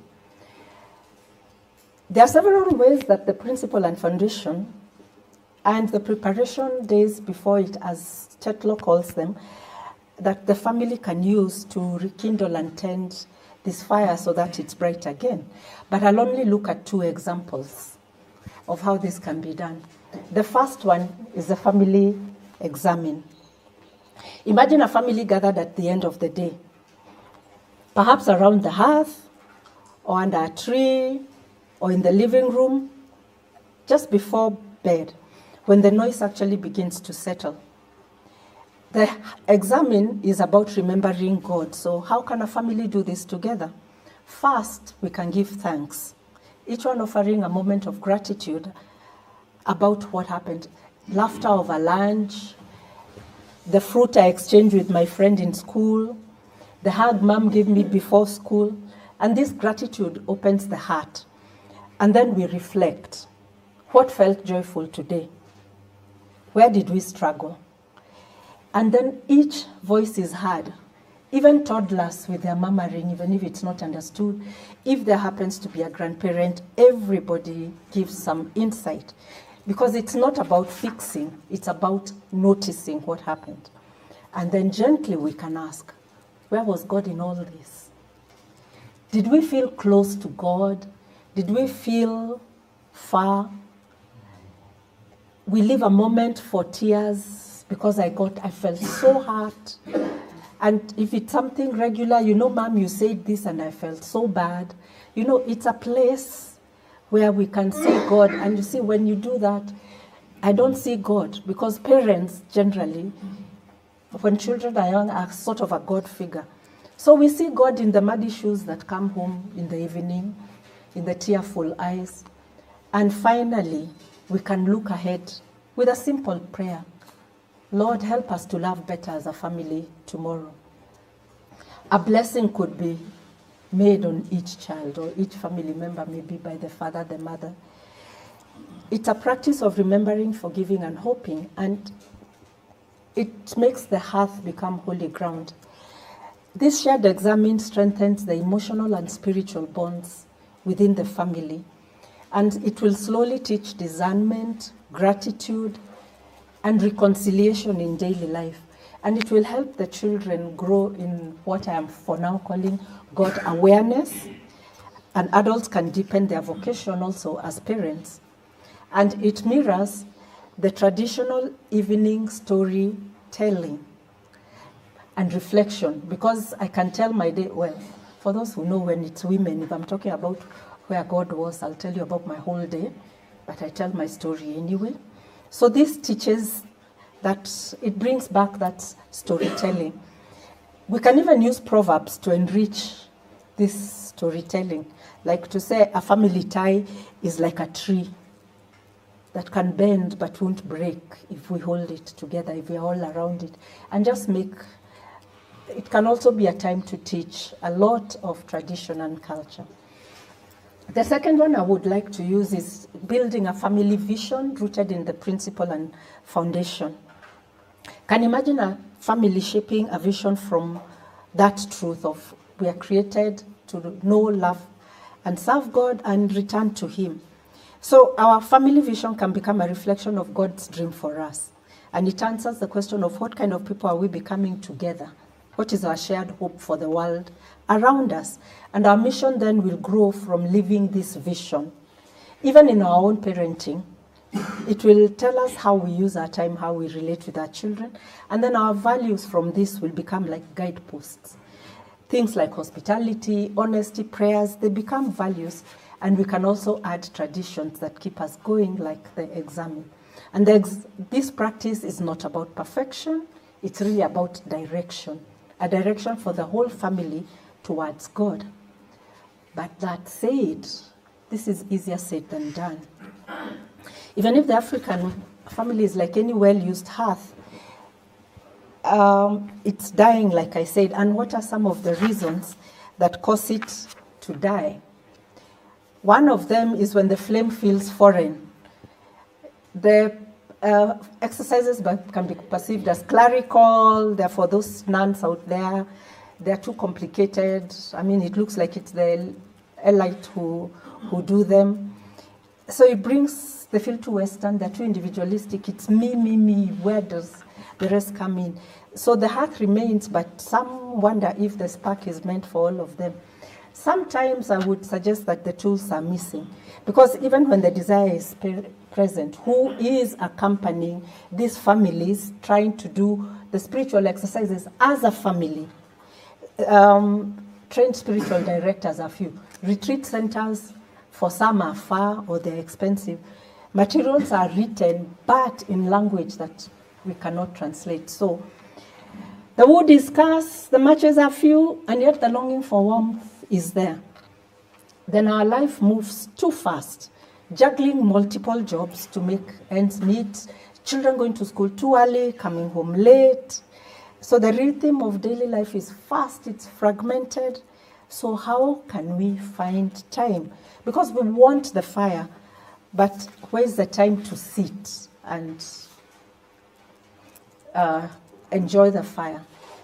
And then the spark, the fire also speaks another language. They still feel misaligned with spiritual, African spirituality, in the sense of, how do I dance the, like the contemplation to attain divine love so that we all enjoy it? Is that something we can do? Is there a story that we can use? So the heart speaks in story and song, but the exercises arrive in silence and script. Then we have the heart feeling cold. We've had some examples of you're excommunicated, or you're on the line to receive communion, you're pulled out of the line by the catechist. So you feel like you're not wanted by this church. Parents feel inadequate to lead prayer. Young people struggle to connect. So the embers are there, but discouragement settles in like ash on the soul. What will we do about this? I have 4 thoughts on this as I get to my conclusion. One would be inculturation, which is a gift of the Holy Spirit. God's way of allowing the gospel to take root in every culture. As Pedro Arrupe had said while, I think, addressing the Jesuits in India. So how can we make the exercises find a natural home in our homes, where contemplation may happen, maybe not in silence only, but in song and how we speak? Can we have simplified oral friendly resources so that we can listen? Even when Our Lady appeared in Kibeho, I read that she invited children to sing and play. So how can we involve that kind of thing in our exercises? And then, of course, formation of lay animators and spiritual companions. I cannot overemphasize this. Mothers can teach something if they are taught. And it doesn't have to be complicated. And they can learn over time. But what do we do? Fathers can help with leading discernment. How do they learn how to do that? It needs training. And I thought of something called heart circles. In this area where we live as families away from our biological family, can we form, we call them small Christian communities, but can we actually have these heart circles that maybe 3 or 4 families supporting each other in exercising the spiritual exercises? So, my conclusion is a call to rekindle this fire, because the heart still glows in many homes, real or symbolic ones, where stories are still told, food is shared, where spiritual exercises can be adapted with humility and creativity, offering families a path to inner freedom, purpose, and deeper life, deeper love. They are not reserved for few, but given for the many, So my challenge is, how can we give them to the many? For those seeking God in the kitchen, at the school gate, in conflict. This is a call to all of us, to parents, educators, clergy. Bring the exercises home. Nourish this flame in the African soil. Let them be sung, spoken, acted, and lived in the language of the people, with the wisdom of the elders and the curiosity of the young, because a fire that is fed warms the whole homestead, and that spills to other families. We can learn once more how to tend this fire, slowly, patiently, and with care. Thank you. Okay. We say thank you to Catherine for this very powerful metaphor of heart as a place where we can revive and enculturate the spiritual exercises. Let's give her again a big clap. Yes. And now, the next presenter is Father Chukwuwe Numa Afari, usually called Father Chooks. So, a brief presentation of Father. Where is it? Yes. Father entered the Society of Jesus in 1987 and was ordained priest in 2000 with academic training in finance, philosophy, economics, and theology. His Jesuit journey has taken him across Africa, Australia, Europe, and the United States. He has served in a variety of leadership roles, including novice master, rector of Adupe College in Harare, and provincial of the Northwest Africa province, 2017-2023. He also held national leadership as president of the Conference of Major Superior of Nigeria, MEL. Currently, he serves as director of communications at the Jesuit Curia in Rome. A former banker with a love for swimming and beach walks, Father Afiari brings a rich blend of pastoral, academic, and administrative experience to his ministry. Let's welcome with a clap of hand Father Chooks. Thank you, Father. He's going to speak about the spiritual exercises in the formation of African Jesuits. You have the floor, Father, for 20 minutes. Thank you very much for having me. I don't know about you, but I love food. So I'm going to talk about food and talk about the spiritual exercises of St. Ignatius as food. So welcome, and let us have a great meal together.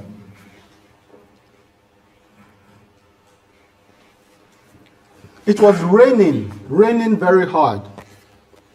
There was lightning, and there was thunder. I was half afraid, and I was shivering.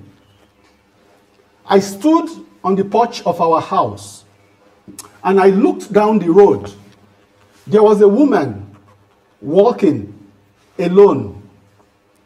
On her head was a basket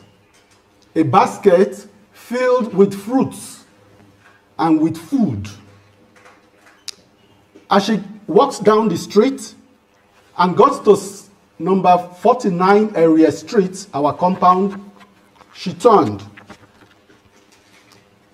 She was completely drenched from the rain. But she wore her usual smile, reassuring smile. And despite the cold, she radiated so much hope, so much cheerfulness, and so much warmth.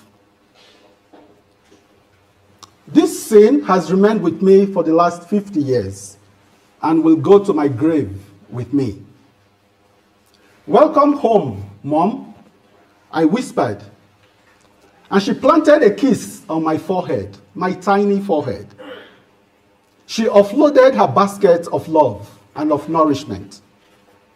She refreshed herself, turned into warm clothes, and what she did next surprised me. She went straight to the kitchen. It was not the first time, neither will it be the last. She immediately began to cook.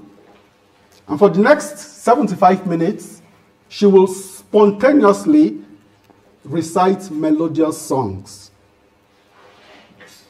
As I perceived the aroma of what was going on in the kitchen, I got even more hungry. After what seemed like a long time, the delicious meal was prepared and served. Dad offered prayers. All of us together, we ate, not only in love, but we ate love. At the end, we recounted how the day had been at school, at work, in the playground, in the marketplace, our interactions with neighbors. We ended by giving thanks. Thanks to God, but also thanks to Mom and Dad for providing us with food, with nourishment for the day. The spiritual exercises is nourishment, our nourishment. Without the nourishment that comes from the spiritual exercises of Ignatius, no Jesuit could survive. In fact, the spiritual exercises is food, our food. And it is food not only for Jesuits, but for all who share in the Ignatian family and partake in this large school of the heart. For each one of us, the spiritual exercises is constitutive of who we are and constitutive of our life mission as Jesuits. It is the vital nourishment for our life mission. It is an indispensable food that nourishes and keeps us all alive. When the ember of our lives have dwindled, it means the spiritual exercises is fading and we become dead, or we become living dead. There's no doubt that for St. Ignatius and the first companions, the spiritual exercises made an indelible mark in their lives and in their mission. And for each one of them, as our Pentecostal brothers and sisters will say, the Lord met them at their point of need. What about us? What fired up Ignatius and the first companions? How much does the spiritual exercises fire us up today, in our own day, in our own time? I've been asked to talk about the spiritual exercises and formation of Jesuits. And formation, we know, is both initial and ongoing. I'm going to limit myself to formation that is initial, from novitiate to tertianship. But we know that Ignatius did not use the word formation. Rather, he spoke about probation. And probation is a word loaded with layers of meanings, with prolonged, sometimes very difficult experiments. And let us go shopping.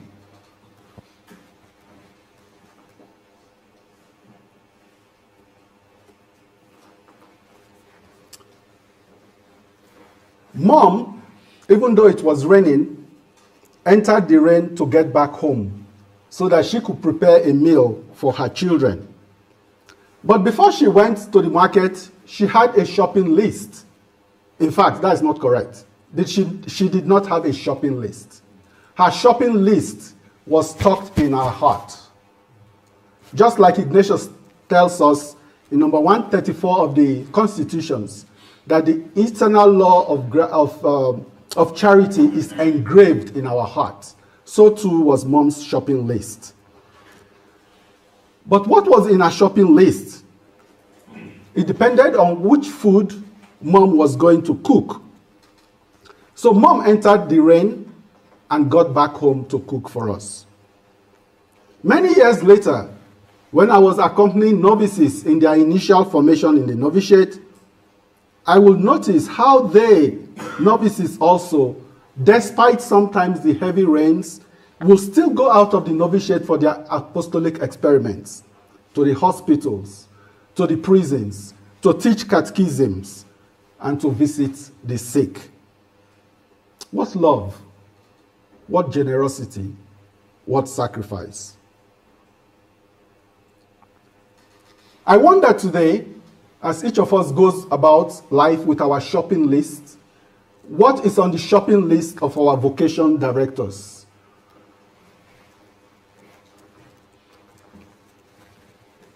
What qualities and what varieties of men are the vocation directors of the society looking for? What are those items that they have on their shopping list to get for the society? We know Father Pedro Arupe, and he had mentioned some items for us. Arupe said to a young man who is applying to the society, stay at home if you have the idea that becoming a Jesuit makes you unsettled. Do not come if you love the society as a stepmother rather than a mother. Do not come if you think that you are doing the society a favor. But come if serving Christ is at the center of your life. Come if you have a broad shoulder. Come if you have an open spirit. And come if you can tell a joke, and if you can laugh, and sometimes even laugh at yourself. In the formula of the Institute,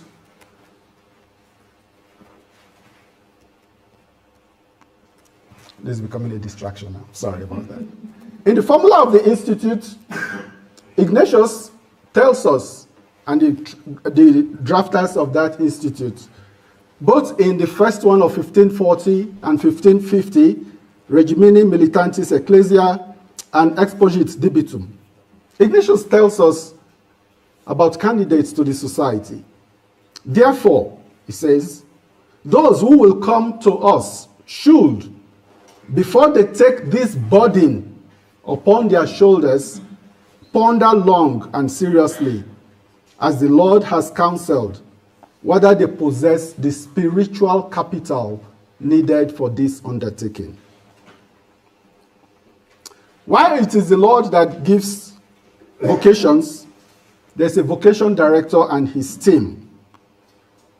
Besides identifying good and suitable candidates, one of the main goals of spiritual directors, of vocation directors, and directors of vocation is to shop and handle gently, with delicacy, the accompaniment of candidates through discernment. Discernment takes time. Much patience is required. Good listening skills are needed. Constant prayer is called for. The process for discernment cannot be rushed and should not be rushed, especially for candidates to the society. And the discernment should be baked in the oven of the spiritual exercises. On that evening, when Mom came back from her shopping, she began to cook.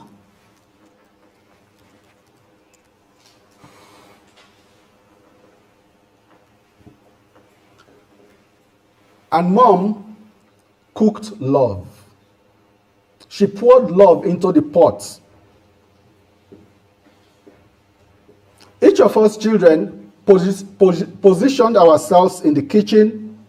One will wash the tomatoes, another will peel the onions, another will grind, and some others will begin to cut the pieces of meat into smaller portions.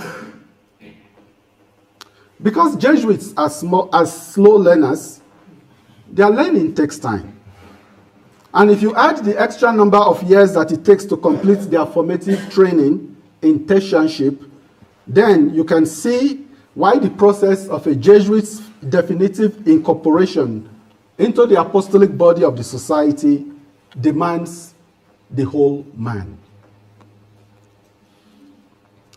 My formation in the Society of Jesus saw me constantly adjusting and readjusting in different cultural settings across 3 continents, in Africa, in North America, and in Australia.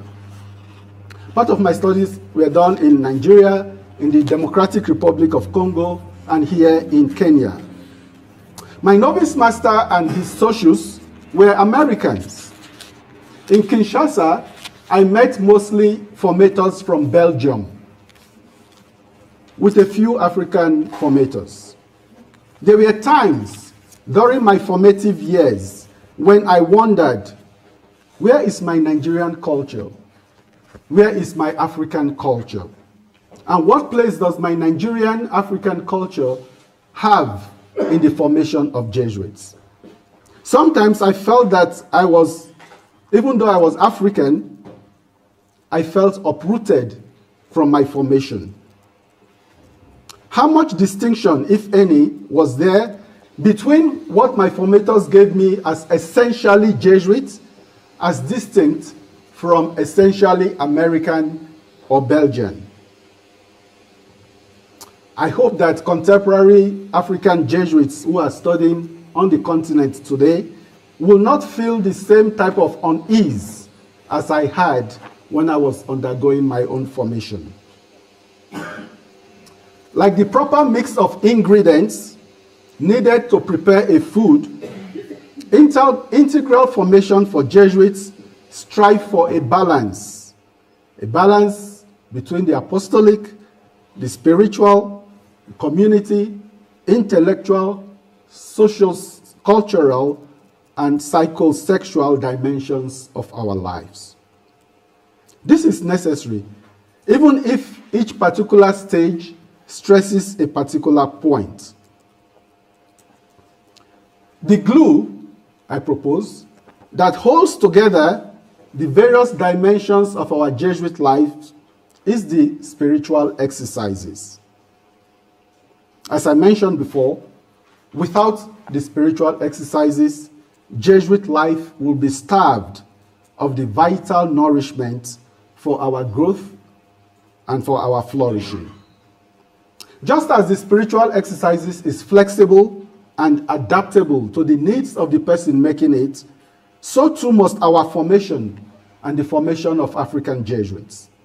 Our integral formation as Jesuits on the continent must not be disconnected from the historical and existential realities of our people.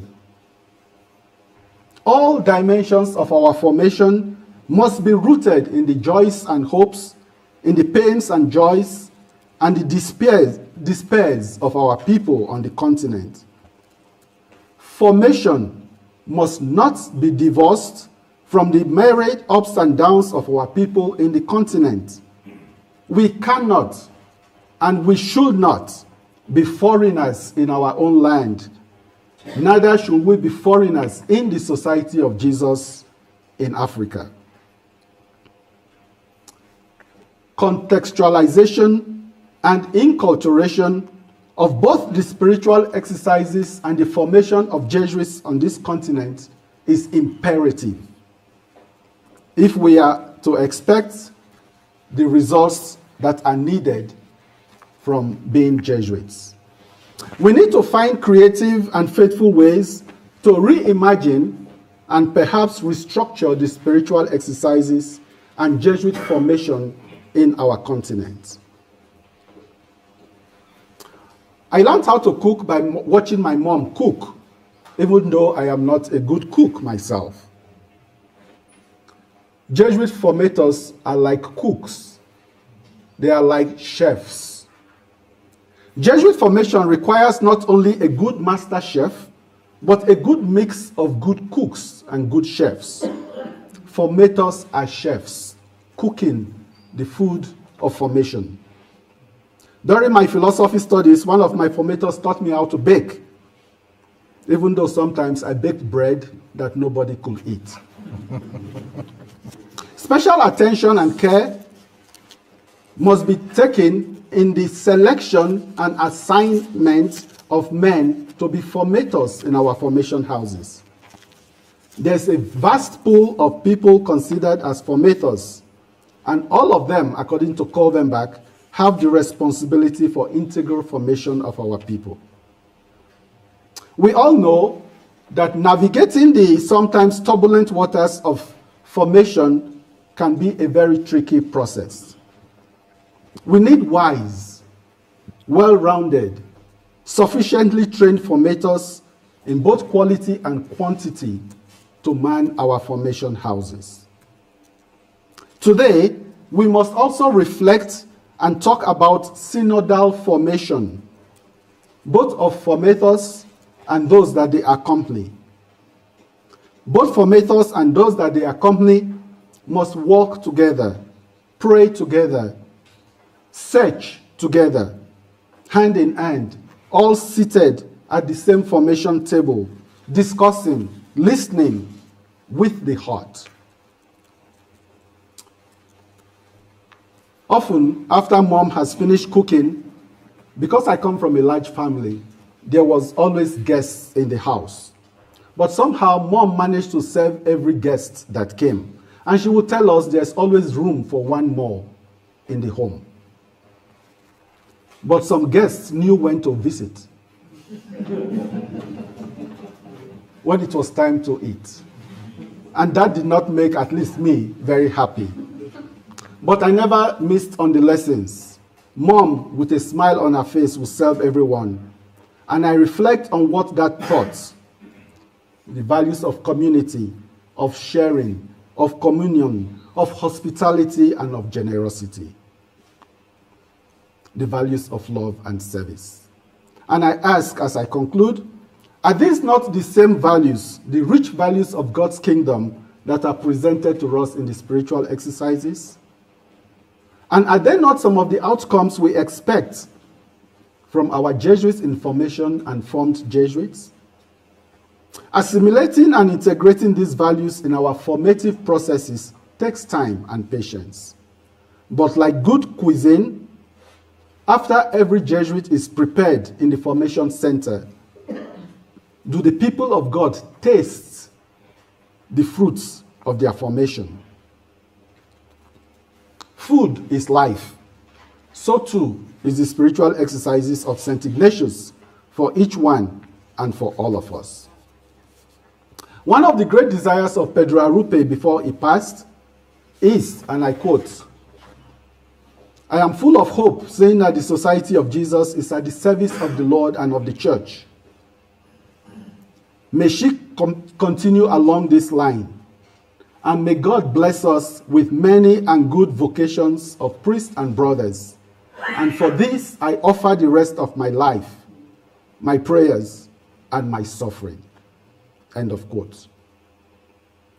An indispensable thread that runs through the entire process of Jesuit formation and life mission is the spiritual exercises. It is the food that provides nourishment for our journey of formation all over the society. In our contemporary era of synodality, formation that is discerning, rigorous, deep, and multidisciplinary is of essential necessity. And if we are to take our formation in Africa very seriously, and we should, then the spiritual exercises plays an important and indispensable part in the process. Thank you very much. Thank you, Father, for keeping. Thank you, Father Chooks, for keeping the time, and for these good insights about Jesuit formation. We use the image of a cook with two ingredients: the spiritual exercise and the African context culture. We need to take into account the need of our people, our culture, and yes, you mentioned many other good things. So thank you, Father. Just remain there. We'll call here the two other presenters. Before that, let us just stand and to relax. I'll ask to each one to just have a short dialogue with his neighbor.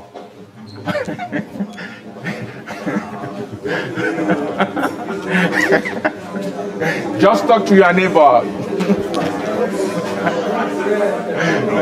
Just say something to your neighbor. Thank you, Father, for the insights. Thank you very much. Yes. And for keeping the time. Okay, really, yeah, I was moving. Yes, I think you give the essential. Sure. This is most important. Yes.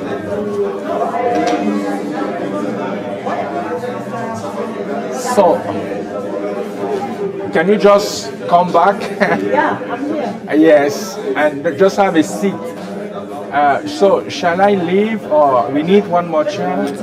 Yes, it is very short. I have to. So you have to decide what to cut out and what to leave. And or stand and they're moving around. Yes. Yes, I know. One is empty. I can take it. Oh, I see. Yeah. So the time is. Yes. Since I know generally what it's saying. Right. That's right. I had to mark which parts to read and which part to skip. In case I need it. But then it's difficult doing that. So. Yeah, I noticed you were talking. Okay. So he has one microphone and I have the other one. Yeah, exactly. Okay, so we can resume it. Yes. Is this side? Okay. Please let us just sit and resume our session. I'm calling here. What is the 10 minutes? Slide, yes. So 10 slides. People don't forget that, Yes.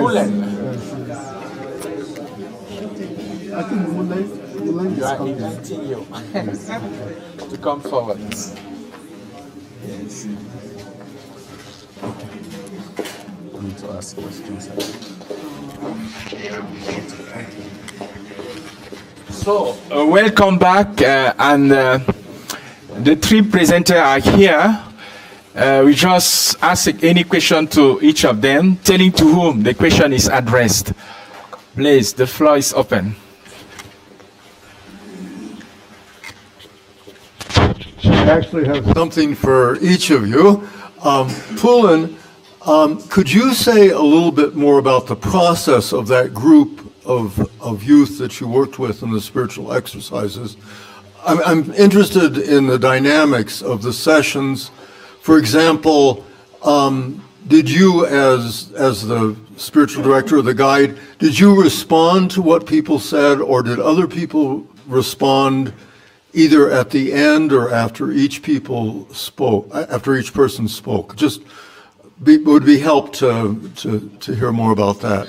Catherine, I think if young couples started doing what you proposed, and then the children come along and it continues, great. Okay, I think people can find it formidable when their children are a certain age. Any words of encouragement about how people can move forward that didn't start doing it at the beginning of the family. Okay, and Chooks, I would just like to say I've done more with formation of, certainly in terms of years, of laity than with Jesuits, but what really struck me was the time, that it takes a long time, and I think that's very important also when we are involved with others, CLC or families or adults, okay, that we shouldn't think, oh, well, we'll give them the spiritual exercises and it's all done. It really takes a lifetime to grow and mature, I think, in living our spirituality well. You may have a comment on that.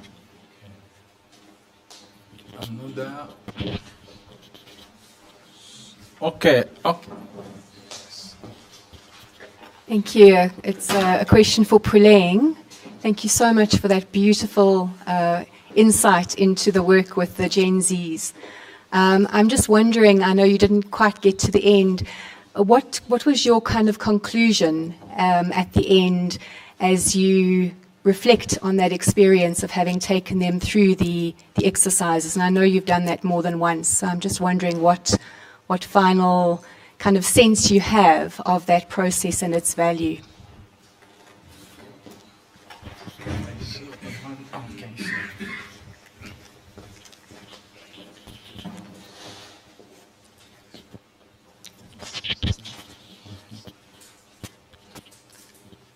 Catherine, thank you so much for your presentation.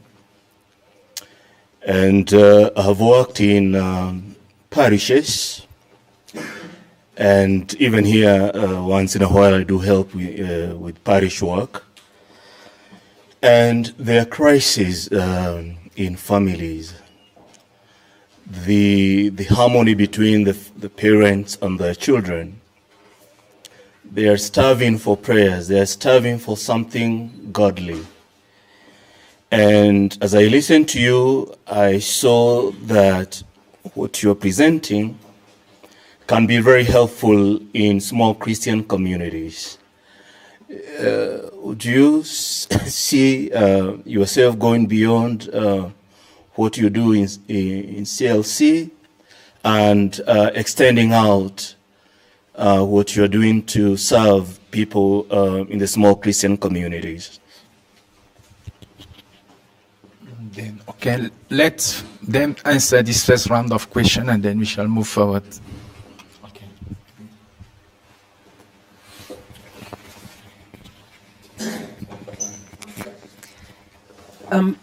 I think both questions that were addressed to me are sort of related, but I'll address the one of how to reach older couples first. For older couples and couples with older children, it has a lot to do with the dialogue that happens in the family and the introduction of something new. Explaining the why, the reasoning, and listening to their point of view, are not expecting immediate acceptance, but to continuously bring it up. For example, if you don't sit down and talk as a family, to begin to do that, even if it's weekly, and to encourage people to talk where they are free, and when they talk as a parent, it's not time to give advice unless they want it. It's just a place to listen. And if you really want to say something, you ask them, can I respond? And if they say no, respecting that. I have found that that works, especially with the older children. And if you start that as a habit, then you can begin to introduce other things. But it has to be a habit that is also routine, because children want safety in the love of the parent.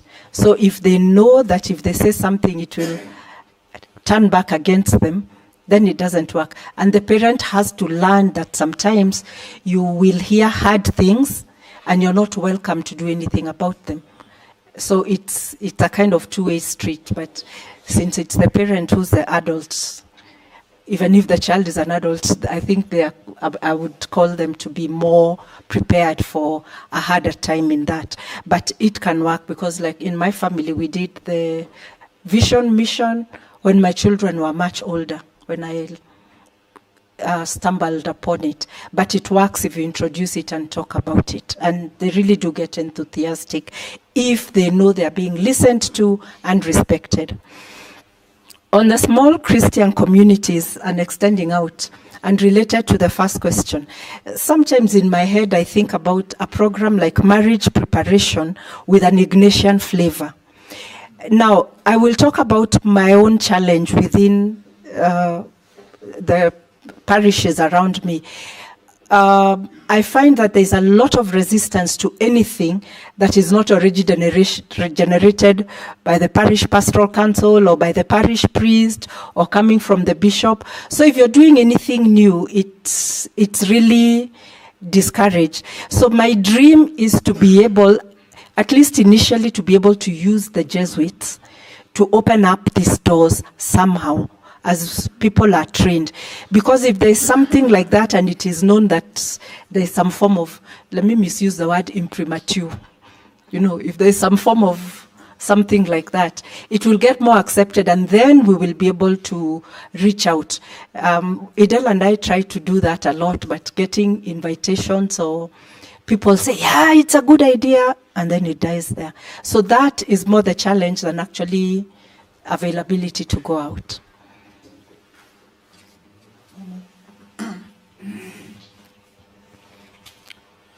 So, Terry, thank you for the question. How these groups, or this group ran, the 5 young women, all Gen Zs, it was through our research that we sort of got to meet them. The sessions ran the whole day. I used Tetlo as a material for them, and I would listen to each one of them with their week's prayers and help when needed. The directees or the accompanied were not responding to anything. I was the spiritual accompanier in the process. So they were just there to tell me about the reflection of the week, and I would respond to them. Sometimes they would want to sort of barge in and say something, but I would stop them. So it was exactly like when one goes for individual spiritual direction. But in this case, I had 5 people. So that is the process. It took the whole day, it took me the whole day. The whole Saturday I would be with them. So yeah, that's the process. Anne-Marie asked about the conclusion at the end. I think that the conclusion was the video that I was hoping I would play just for people to hear what they said at the end. I didn't finish the whole thing, but one of the things they said was the space was safe for them, because a lot of young people are struggling with space, even at church. They also, at the end, I saw them as a family, and they even said that. I don't know, the video takes about less than 5 minutes. If there's time and if allowed, maybe we can also play that video for people to hear what they said.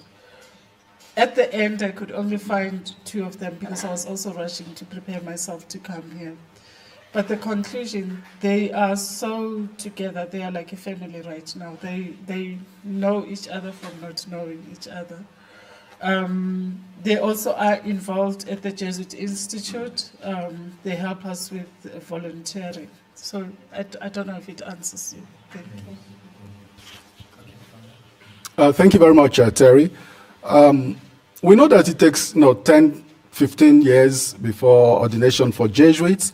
And for some of us, after the novitiate, we don't open the constitutions or the spiritual exercises, maybe during annual retreats, till tertianship. And there have been attempts to introduce courses on spiritual exercises between novitiate and tertianship. And some of those attempts have been met with resistance from Jesuit companions who said, well, philosophy is not to deal with this stuff, or etc. So there are challenges that we all need to look at there.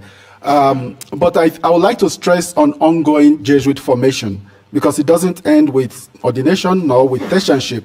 And throughout our Jesuit lives, we all need to continue feeding from the food of the spiritual exercises in whatever way and manner we can do that. Arturo Sosa has been very concerned that non-Jesuits are not getting the type of accompaniment in the spiritual exercises and sharing our spiritual heritage with them as much as we should. So, as you probably know, the Counselor for Discernment and Apostolic Planning has been doing a lot of things and some initiatives on the formation of partners in mission and all those in the larger Ignatian family. So there are preparatory things that are in the works, and I think in October in Salamanca there's going to be a big program for the formation of our partners in mission, especially those who are non-Jesuits in this area. So there are some initiatives that are taking place in this regard. And yes, if it takes us a lifetime and we are still where we are, then you can imagine for those who do not have the opportunity to have had the same type of formation experiences. So it's a work in progress, but very important one. Okay, another set of questions. Okay. Okay, my question goes to Father Chooks. Thank you for your presentation. So I have been fortunate to have some very good formators in almost all levels. But the reality sometimes is that getting formators is not easy. Either many men will say no, they don't feel capable, or some will be chosen and they are not formed or prepared. And so sometimes I see that as a challenge. How do we inspire people to become formators? For example, you may be looking for people to go to a Kima. They'll say, I'm a good teacher, but don't expect me to be a formator because it's not for me. And then the other challenge is information houses. Yes, we get people who are often very carefully selected. But there's a gap in regency and apostolic communities where the same thing happens. A superior may be chosen with other criteria, but he'll say, formation of young people is not my part. Or a director of works, I am concerned with the school or this, not formation of young men. So sometimes there's challenges in regency and sometimes also apostolic communities which are supposed to accompany some of these young men in formation. So how can we confront these challenges? And then for Catherine, the idea of journeying with families in the Ignatian way, I think is it's very good. And I don't know if there's an attempt maybe to come up with some materials or something that can accompany this process that can be shared. I'm aware, for example, that CLC in Spain and in conjunction with Loyola host family retreats every year. And so they bring almost 100 people with their children and whatever. The parents are catered for, the youth, and then the children have people who look after them and also try to have something small for them. So, yeah, there is some models which can be useful.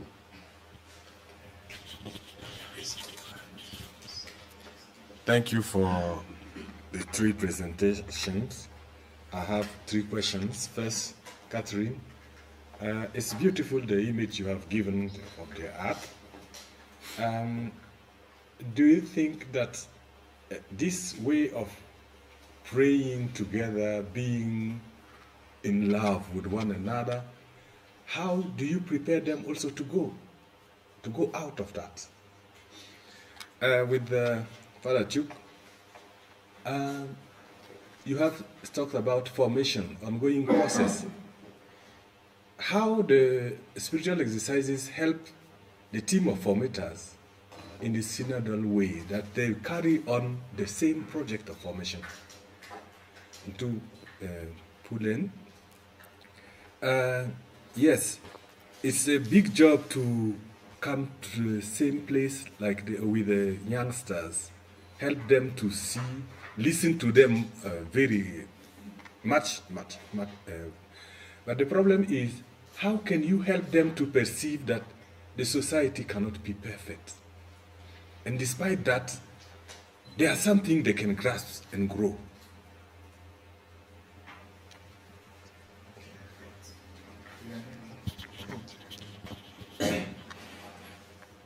My question is directed to Father Chooks. Thank you for the expose. And I'm asking the question as one who accompanies candidates, as well as some sort of a vocation accompanier.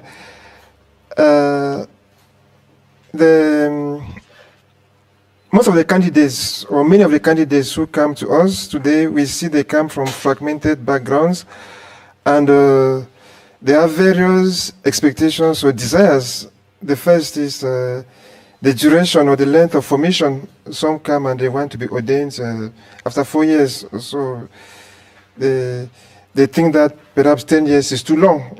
So they are not patient enough. And others come because of studies. So they say, Jesuits study a lot, so I come because I want to do a doctorate in physics or in maths. And some come because they would want to help their families. There's one who came and said, I come from a family with many difficulties of hatred and things like that, and I want to help reconcile the family. Others want to help the family materially. So now, at times, we see that the starting point is not always the best. But we continue to journey with them, hoping that they will understand what the society is, what the Jesuit life is, and that in the course of formation they would integrate or they would appropriate the Jesuit vision. Some give the impression during this accompanying journey that they have understood, and they proceed to the novitiate, and then at times during formation, all these original desires resurface, and they become a problem. Either they are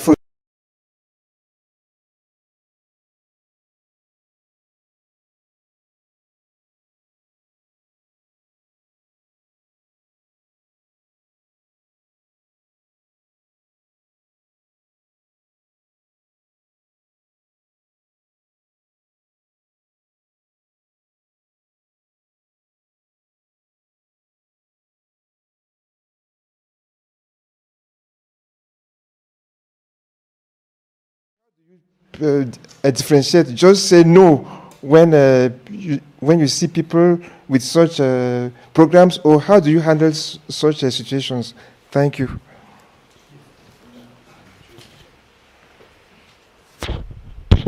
Thank you to you all. My first question is to Puleng. I've observed that the Gen Z, they've got a very poor reference to history. It looks like history for them starts with what they know and what they experience, while the spiritual exercises, they refer to an ancestor of the 16th century. So how do you handle that tension? To Chooks, I've been in Benin City. Food there is very natural, very bio, and as you presented it, we learn cooking by observing, by participating in the community, in the family. But in my community, we have got a Gen Z, a very good cook. You just go to the internet and pick up a recipe and deliver very well. So how this kind of formation that goes to the community to imitation, and how do you put it with the Gen Z today? Thank you. Okay, let them ask this set of questions before we move forward. You want to begin?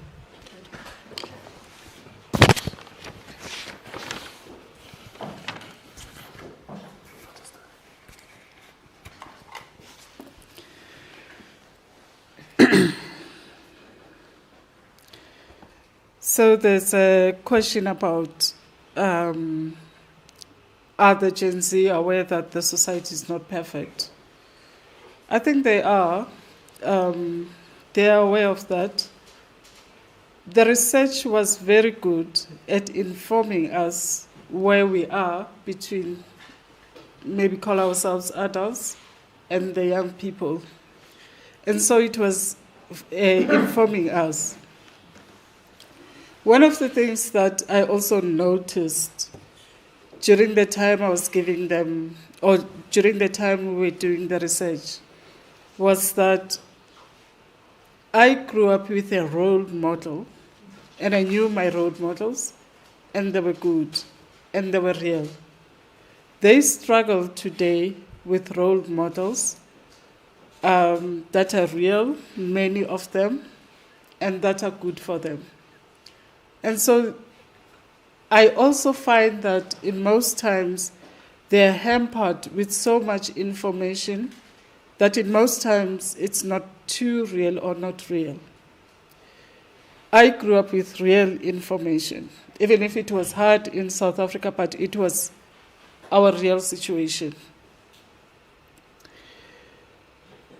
So it comes from us adults, I think, as their role models. I don't think we are enough role models for them, and so that creates a problem for them. Definitely when one makes the spiritual exercises, there is a shift. And there was a shift with these young 5 people that had made the exercises. And what is my hope, or what is the hope of many that are giving the exercises, is to give to other young people of the Gen Zs so that there could be that shift that I also received, and this shift that these 5 young women received. And also coming to Jose's question when he speaks about their poor reference to history. I'm not sure in any other part. I'll speak about my own country. Our education has really gone down. It has its effects at this moment. Does it leave them loose to say they can't find out about their own history? No, it's not true. They also have got to do their own work. And for me, giving them the exercises, I saw what they did to me, and I saw how it would be important for them to make the exercises. One of the other things that I'll also talk about is the universal apostolic preferences that we have.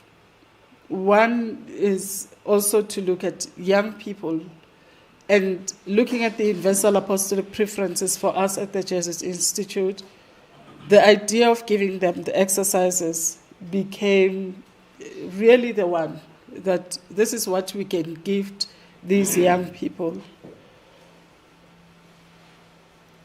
Maybe lastly, just to say, yeah, I'm aware that they sort of struggle, but they choose again, because they've got their own version of life. They also choose. If they want to take something, they do take it. If they don't take it. With this group, they allowed themselves to make the exercises. They are a very different group.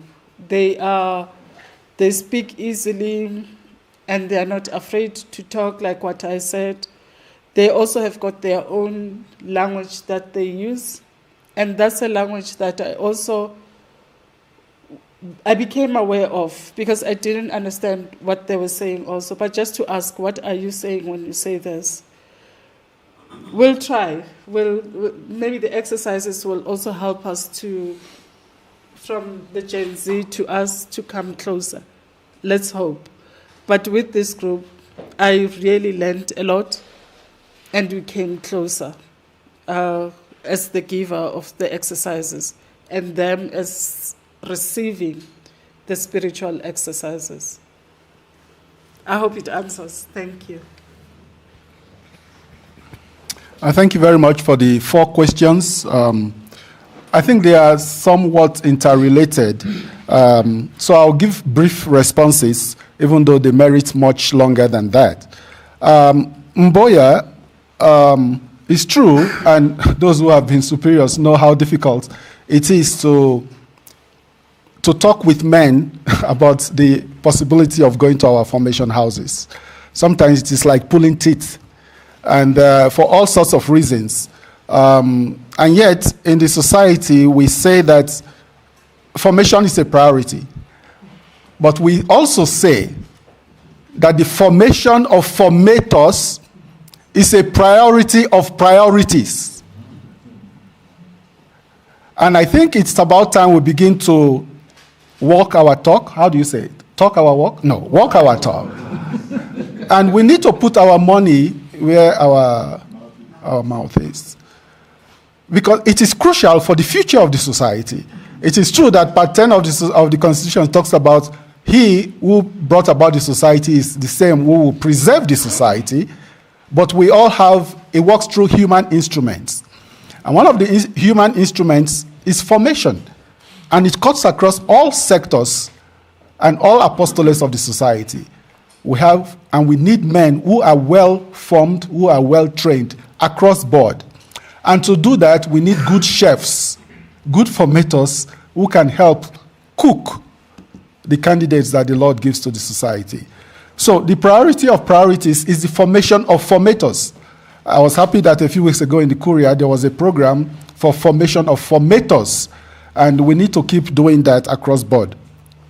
Father Kovenbach mentions those he calls formators. Who are formators? In his book, The Formation of Jesuits, from candidacy, from novitiate to tertianship, It says all categories of people are formators. Whether you are novice master, whether you are rectors of philosophies or theologians, whether you are superiors of communities where they are regents, whether you are superiors of apostolic communities where you have priests who are non-professed or brothers, you are according to Covenbach, formator. So it's a broad perspective of that. But it's true that sometimes we look at it in a more narrow way. But I think we need to take to heart the invitation of Covenbach, not only to broaden the perspective, but to make the formation of formators a priority. Yes, I think it follows with what Zondi was saying about synodal formation or the synodal way for those who are formators in our houses. At some point when I was rector of our scholasticate in Zimbabwe, I think a large percentage of my time and attention was taken by the scholastics. There were about 95 scholastics when I was in Arupe, and I realized at some point that I did not give enough attention to the formators, because I thought, well, they are all made and they are fine, but I think it's important for rectors, and we do have some rectors amongst us, to please pay attention to the formators. They also need some sort of accompaniment. And it's important that the formation team, and it's important that we emphasize the team of formators, just as we shall emphasize the team of vocation promoters, according to Arturo Sosa, that the team of formators are of one heart and of one mind. If it is not, and especially if they are working at crossroads amongst themselves for all manner of reasons, we are doing a great disservice to our men in formation. So there needs to be time for talking together at formation meetings, planning together, praying together, because more and more our people need witnesses and not just those who are teachers and preachers. If there are gaps in the formation team, that can be easily picked up by the men in formation and can be easily exploited as well. So we need to pay some attention there. The Lord is blessing us in this continent with many vocations, talking about your question, Joseph. But our candidates, I think Catherine told us in one of our small sessions yesterday on formation with Leo Amani, that these candidates to the society are coming from families, and families that are dealing with all manner of issues. And we need to pay some attention to them. We cannot get candidates to the society from dropping from the sky. These are the people with flesh and blood that we have, coming from societies that are dealing with all manner of things. And they are the ones we have to work with. If you have to screen very seriously every single candidate and eliminate any and all manner of things you will not like to see in the society, I will not be in the society. Maybe there will be very few of us who will be in the society. And so the point that Arturo Sosa stresses in the De Status of 2023 is very important. That we need serious accompaniment of candidates and serious discernment of candidates. Because as Garcia mentioned in his keynote yesterday morning, the candidates, we have to help the candidates to discern not just vocation to priesthood or vocation to religious life or diocesan life, but more particularly vocation to this institute. And there are different levels of discernment. I may be called to be a priest. I may not be called to be a religious. I may be called to be a religious. I may not be called to be a Jesuit. So the question for vocation promoters is this man called to this institute? And that is where the discernment needs to take place. And it takes, as I said in my presentation, it takes time and it takes real discernment and accompaniment. All those issues that you mentioned are real and they cut across board. But we have to accompany them in this discernment. And we are reminded that if Ignatius said if he were alive longer, he would have made admission more difficult. So I think it's easier not to admit than to dismiss those who are admitted. And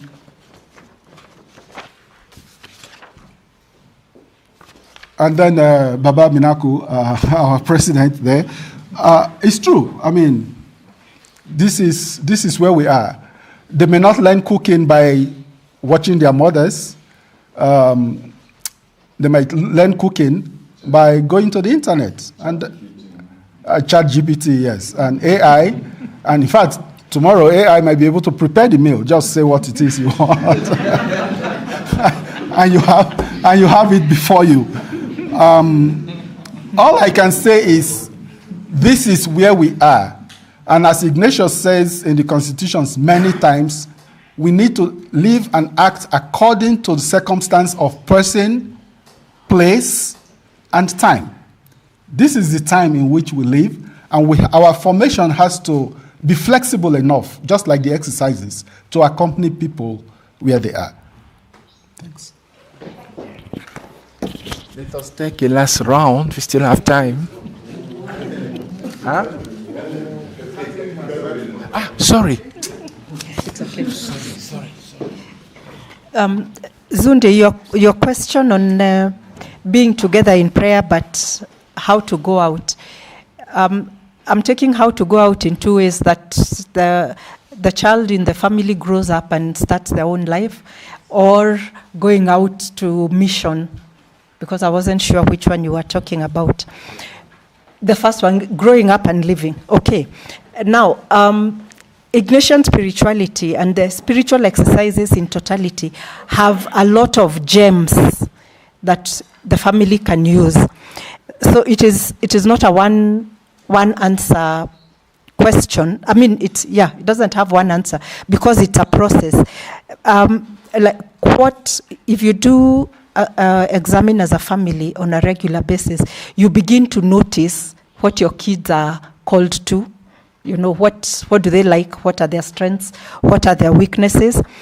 And you can go to more discernment in terms of what is God asking of us as parents? How are we being asked to guide this child? What is the child being asked to do? And as they grow older, you're involving them in thinking about their future and preparing them for it. It actually, the spiritual exercises can actually form a very good basis for parenting, because we don't, as parents, we really have no idea what we are doing. But when you use the spiritual exercises that encourage you to stop, reflect, observe, all that, you will be able to discern together as a family, and you can do a family discernment. One of the things I had talked about, one of the things I have put in my paper, but I didn't expound like I did on the examine. There is a way the family can also help a child make that decision, which is called an election in the spiritual exercises, to what they will do next. And because it's life, even if it happens and it doesn't work, you walk with them a journey to the next one. But in that, as a parent, you also begin to appreciate that you need to prepare them for the world. As the principle and foundation says, they are gifts for us. So how do you prepare this gift for the world?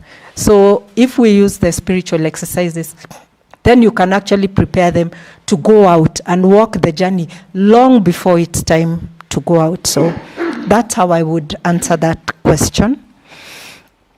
And on the preparing the materials, that's a difficult question for me, because I know it can be done and there is will to do it. But the truth is, the third challenge I mentioned, time. Because we are fully employed, 8 to 5. You go home, you have a family, you have this and that activity. So you have this going on in your head. But we are doing it. I want to do it, but it's a question of why am I doing it? If I think I'm doing it for the money, then it won't get done. If I want to help, I'm volunteering, and where's the resource to support me get this done? And I think that's a question we are struggling with at the moment, a very real question. There is will to do it, there is how to do it, but I think we'll get there. And we have the Spain model, we know about the books, so there's a lot we can do, but I think it's actually, it's thinking about the sustainability of it in the sense of when we start, are we able to see it to completion and implementation? I think that's the question we haven't answered. Thank you. Okay. Okay, thank you for the presentation on the family. It has encouraged me, and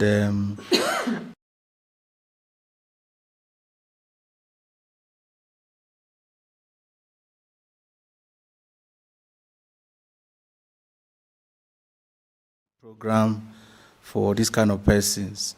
And you mentioned the busyness and the difficulty. Father Linjo has already mentioned the same problem about deliberate staffing of our Jesuit centers and retreat centers with persons trained for different capacities. And rather than just one man trying to attend all these issues.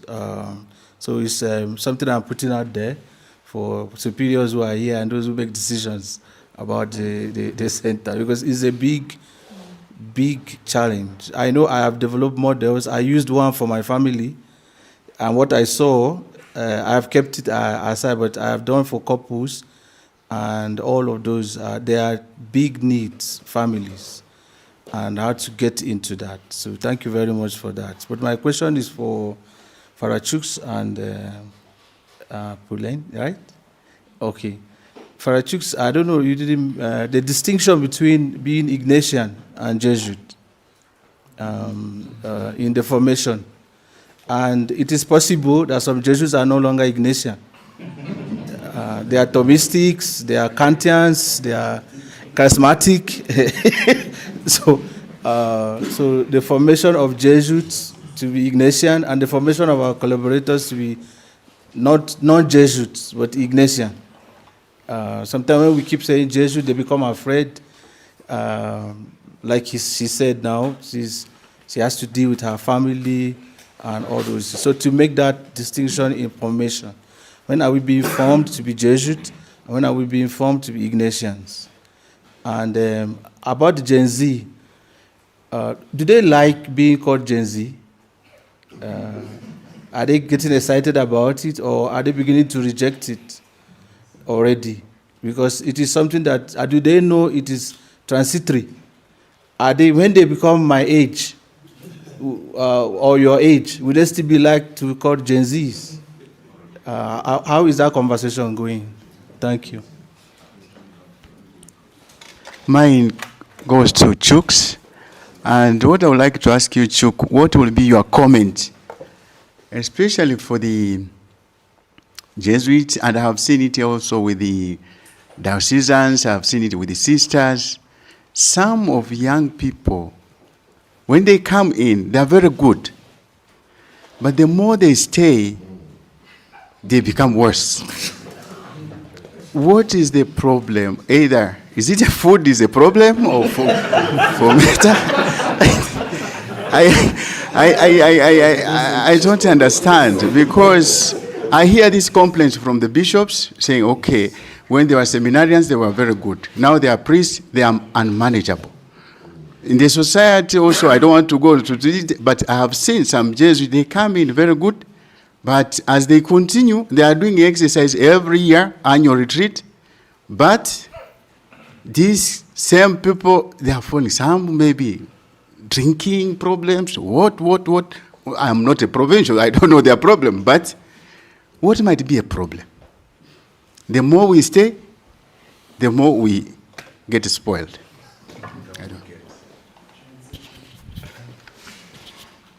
Thanks very much. It's really a sort of expansion or follow-up on what I think was lying behind Jose Manaku's question. It's directed to Chuks, but I think it affects Paulina and Catherine as well. And it's the question of the alternative formators. I noticed that in seminaries, and I don't know about the situation in Africa, but it seems to me that formation takes place in these alternative spaces through the internet or through the influencers. And so when you're trying to build a family, there are other sources, not just me. And likewise, Pauline, for the question of the people that you're working with, to what effect then do you find that there's a pressure and an alternative formation being offered through the internet, which is accessible?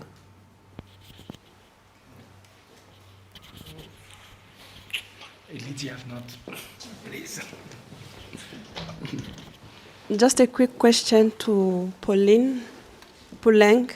I just want to know if in the process of healing for trauma, if only spiritual exercises are enough, or sometime in addition of spiritual exercises, you consult some psychologist, or, thank you.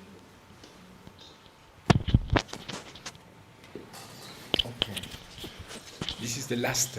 This is the last one for Chooks. Father Chooks, what about women formators in Jesuit formation houses? Okay, thank you. Want to begin? Yeah, a short comment on alternative sources.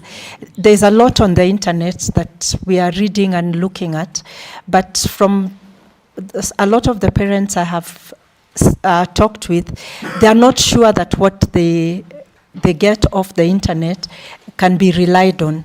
So if we have resources that have, they are credible, they're from a credible source, and they're publicized, they will tend to use that as opposed to all other sources. So that's something to pursue.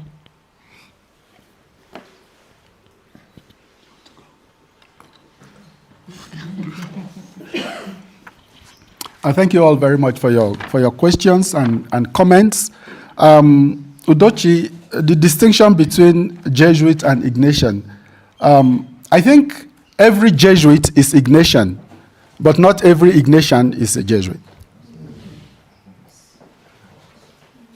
And to some extent, there's some artificiality in making the distinction. And so we begin to separate this and that. We begin to compartmentalize. And we cannot compartmentalize our lives as Jesuits. And so, both for those information and those who are accompanied, those information need to, make that distinction. We are Jesuits. And so there are certain parameters that guide our lives. And those parameters are not the same that guide the lives of those who are non-Jesuits, even though they are Ignatian in outlook, in spirit, in spirituality, in formation. They may be family people, they may be single people, but they are not Jesuits. And I think it's good that we keep that distinction in place. Because there's that existential question that some Jesuits ask, whether there are people in Regency in our schools, I'm assigned to teach mathematics or physics. What distinguishes me in my Jesuit formation from the next person to me who is a non-Jesuit teaching physics or mathematics better than I am? There's a distinction. You are Jesuit with all that it entails, and the other is not. The other may be Ignatian, but he or she is not Jesuit. I think it's true, Raymond, that we all enter with so much enthusiasm and vigor and everything. I think the greatest and easiest people to deal with are novices in their first 2 weeks in the novitiate.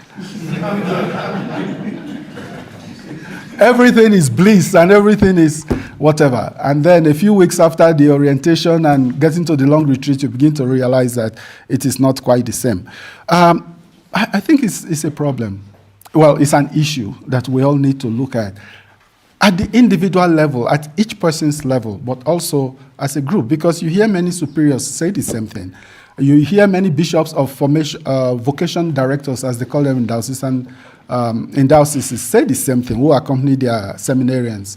And you hear religious congregations, and there are some religious sisters here, they can speak for their own experiences. But I think it's a very human issue. Take relationships. I have a girlfriend. I fall in love with her. She falls in love with me, hopefully. And then and then after a few months, I don't seem to love her anymore, or she doesn't seem to love me anymore, and maybe we fall apart. I fall in love with next person, and she falls in love with next person. There's a serious question about commitment and about long-term commitment. And our contemporary society today does not seem to give enough room, space, encouragement for deep-seated and long-seated commitment. So we are in a generation where everything is moving so fast. And if it doesn't suit me, I flip to the next page. You know, we are all of us to some extent are a Gen Z generation. We keep flipping. There's that drive and urge in us to move on to the next thing. We don't have enough time. There are 1,000,001 things to do, so you go to the next thing. So we need time. We need patience. And to accompany people in those states of life, we need ongoing formation to purify my desires and my intentions. And every desire and every intention needs to be purified. And the purification is not a once and for all thing. It is an ongoing thing. So even my vocation needs to be constantly reassessed. God may have been calling me 10, 15, 20 years ago to be a Jesuit. But is God still calling me today to be a Jesuit? Maybe yes, maybe no. And so I need to have the freedom to dispassionately discern that in freedom. And sometimes there's a lack of freedom. And we can see this across board, whether they are novices or tertians, or men who are engaged in active ministry, profess for 10, 15, 20, 50 years. Interior freedom, spiritual freedom, I think, is one of the biggest needs we have in the society. And I suspect we've not even begun to scratch the surface for all manner of reasons. So yes, so people may come in today, they look nice, and in a few years they don't anymore. All sorts of things happen in people's lives. And that's why the need for accompaniment, serious accompaniment, and serious discernment is important across board. By their fruits, you shall know them. It's the same. I think, Raymond, your question is really at the heart of what Adolfo Nicolas said on these very grounds in 2012. Why do the spiritual exercises not seem to have the same type of effects in our lives? That is the same point. And it's not only for men and women in formation, it is for everybody. Yes, there are alternate or alternative formators, James, and you put your fingers on them. When I was novice master, there were other Jesuits who lived close by in a retreat center and in a parish. I think they lived and acted as better novice masters than I am. And across the province, you get that sense that everybody else is a better novice master than the novice master. Because everybody else wants to give instructions to novices. And everybody else feels and thinks they know how the society should be, except your novice master. And your novice master is the one who puts all these restrictions in your face and obstacles and doesn't want your freedom and they are getting all of this. So the alternative formators are not only from the internet, they are there as well. But they are amongst companions, even within the same community. Within the same community spaces. And when they go for experiments, there are alternative formators there in their various communities. And all these scandalous things that they find there, people are trying to recruit them to their sites. So there are many formators, apart from those that are officially assigned in information houses. There are friends also who are formators. There are influencers, as you mentioned, James, whether online or offline. Who are influencers? They are families. Yesterday or today, somebody said some families don't want their children to remain there, but they're there. There are some families who want their children to remain there at all costs, don't come back home. What does that do to freedom? And what does that do to the formative process? So I completely agree about the question of alternative formators. Leo, I couldn't agree with you more. You put it in form of a question, but I think it's at the heart of contemporary Jesuit formation. we cannot do without women. And women who are part of our formation team in our formation centers, whether they are consecrated women or whether they are non-consecrated or lay women. I think that is fine. The more holistic our formation can be, the better for all of us. And we need not only Jesuits who are formators, we need non-Jesuits who are formators, whether they are men or women, consecrated or lay.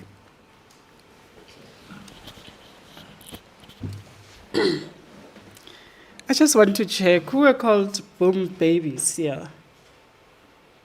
Who's called? Boom babies. Baby booms. Baby booms. Baby booms. Who are called baby booms here? What are the dates? What are the dates? I think 1940s. Am I right? So in each period of our lives, there's that time that, would be called this group of kids that were born around this time. So I'm not sure if when they are 40 or 50, they'll enjoy themselves to be called Gen Zs, but I hope so.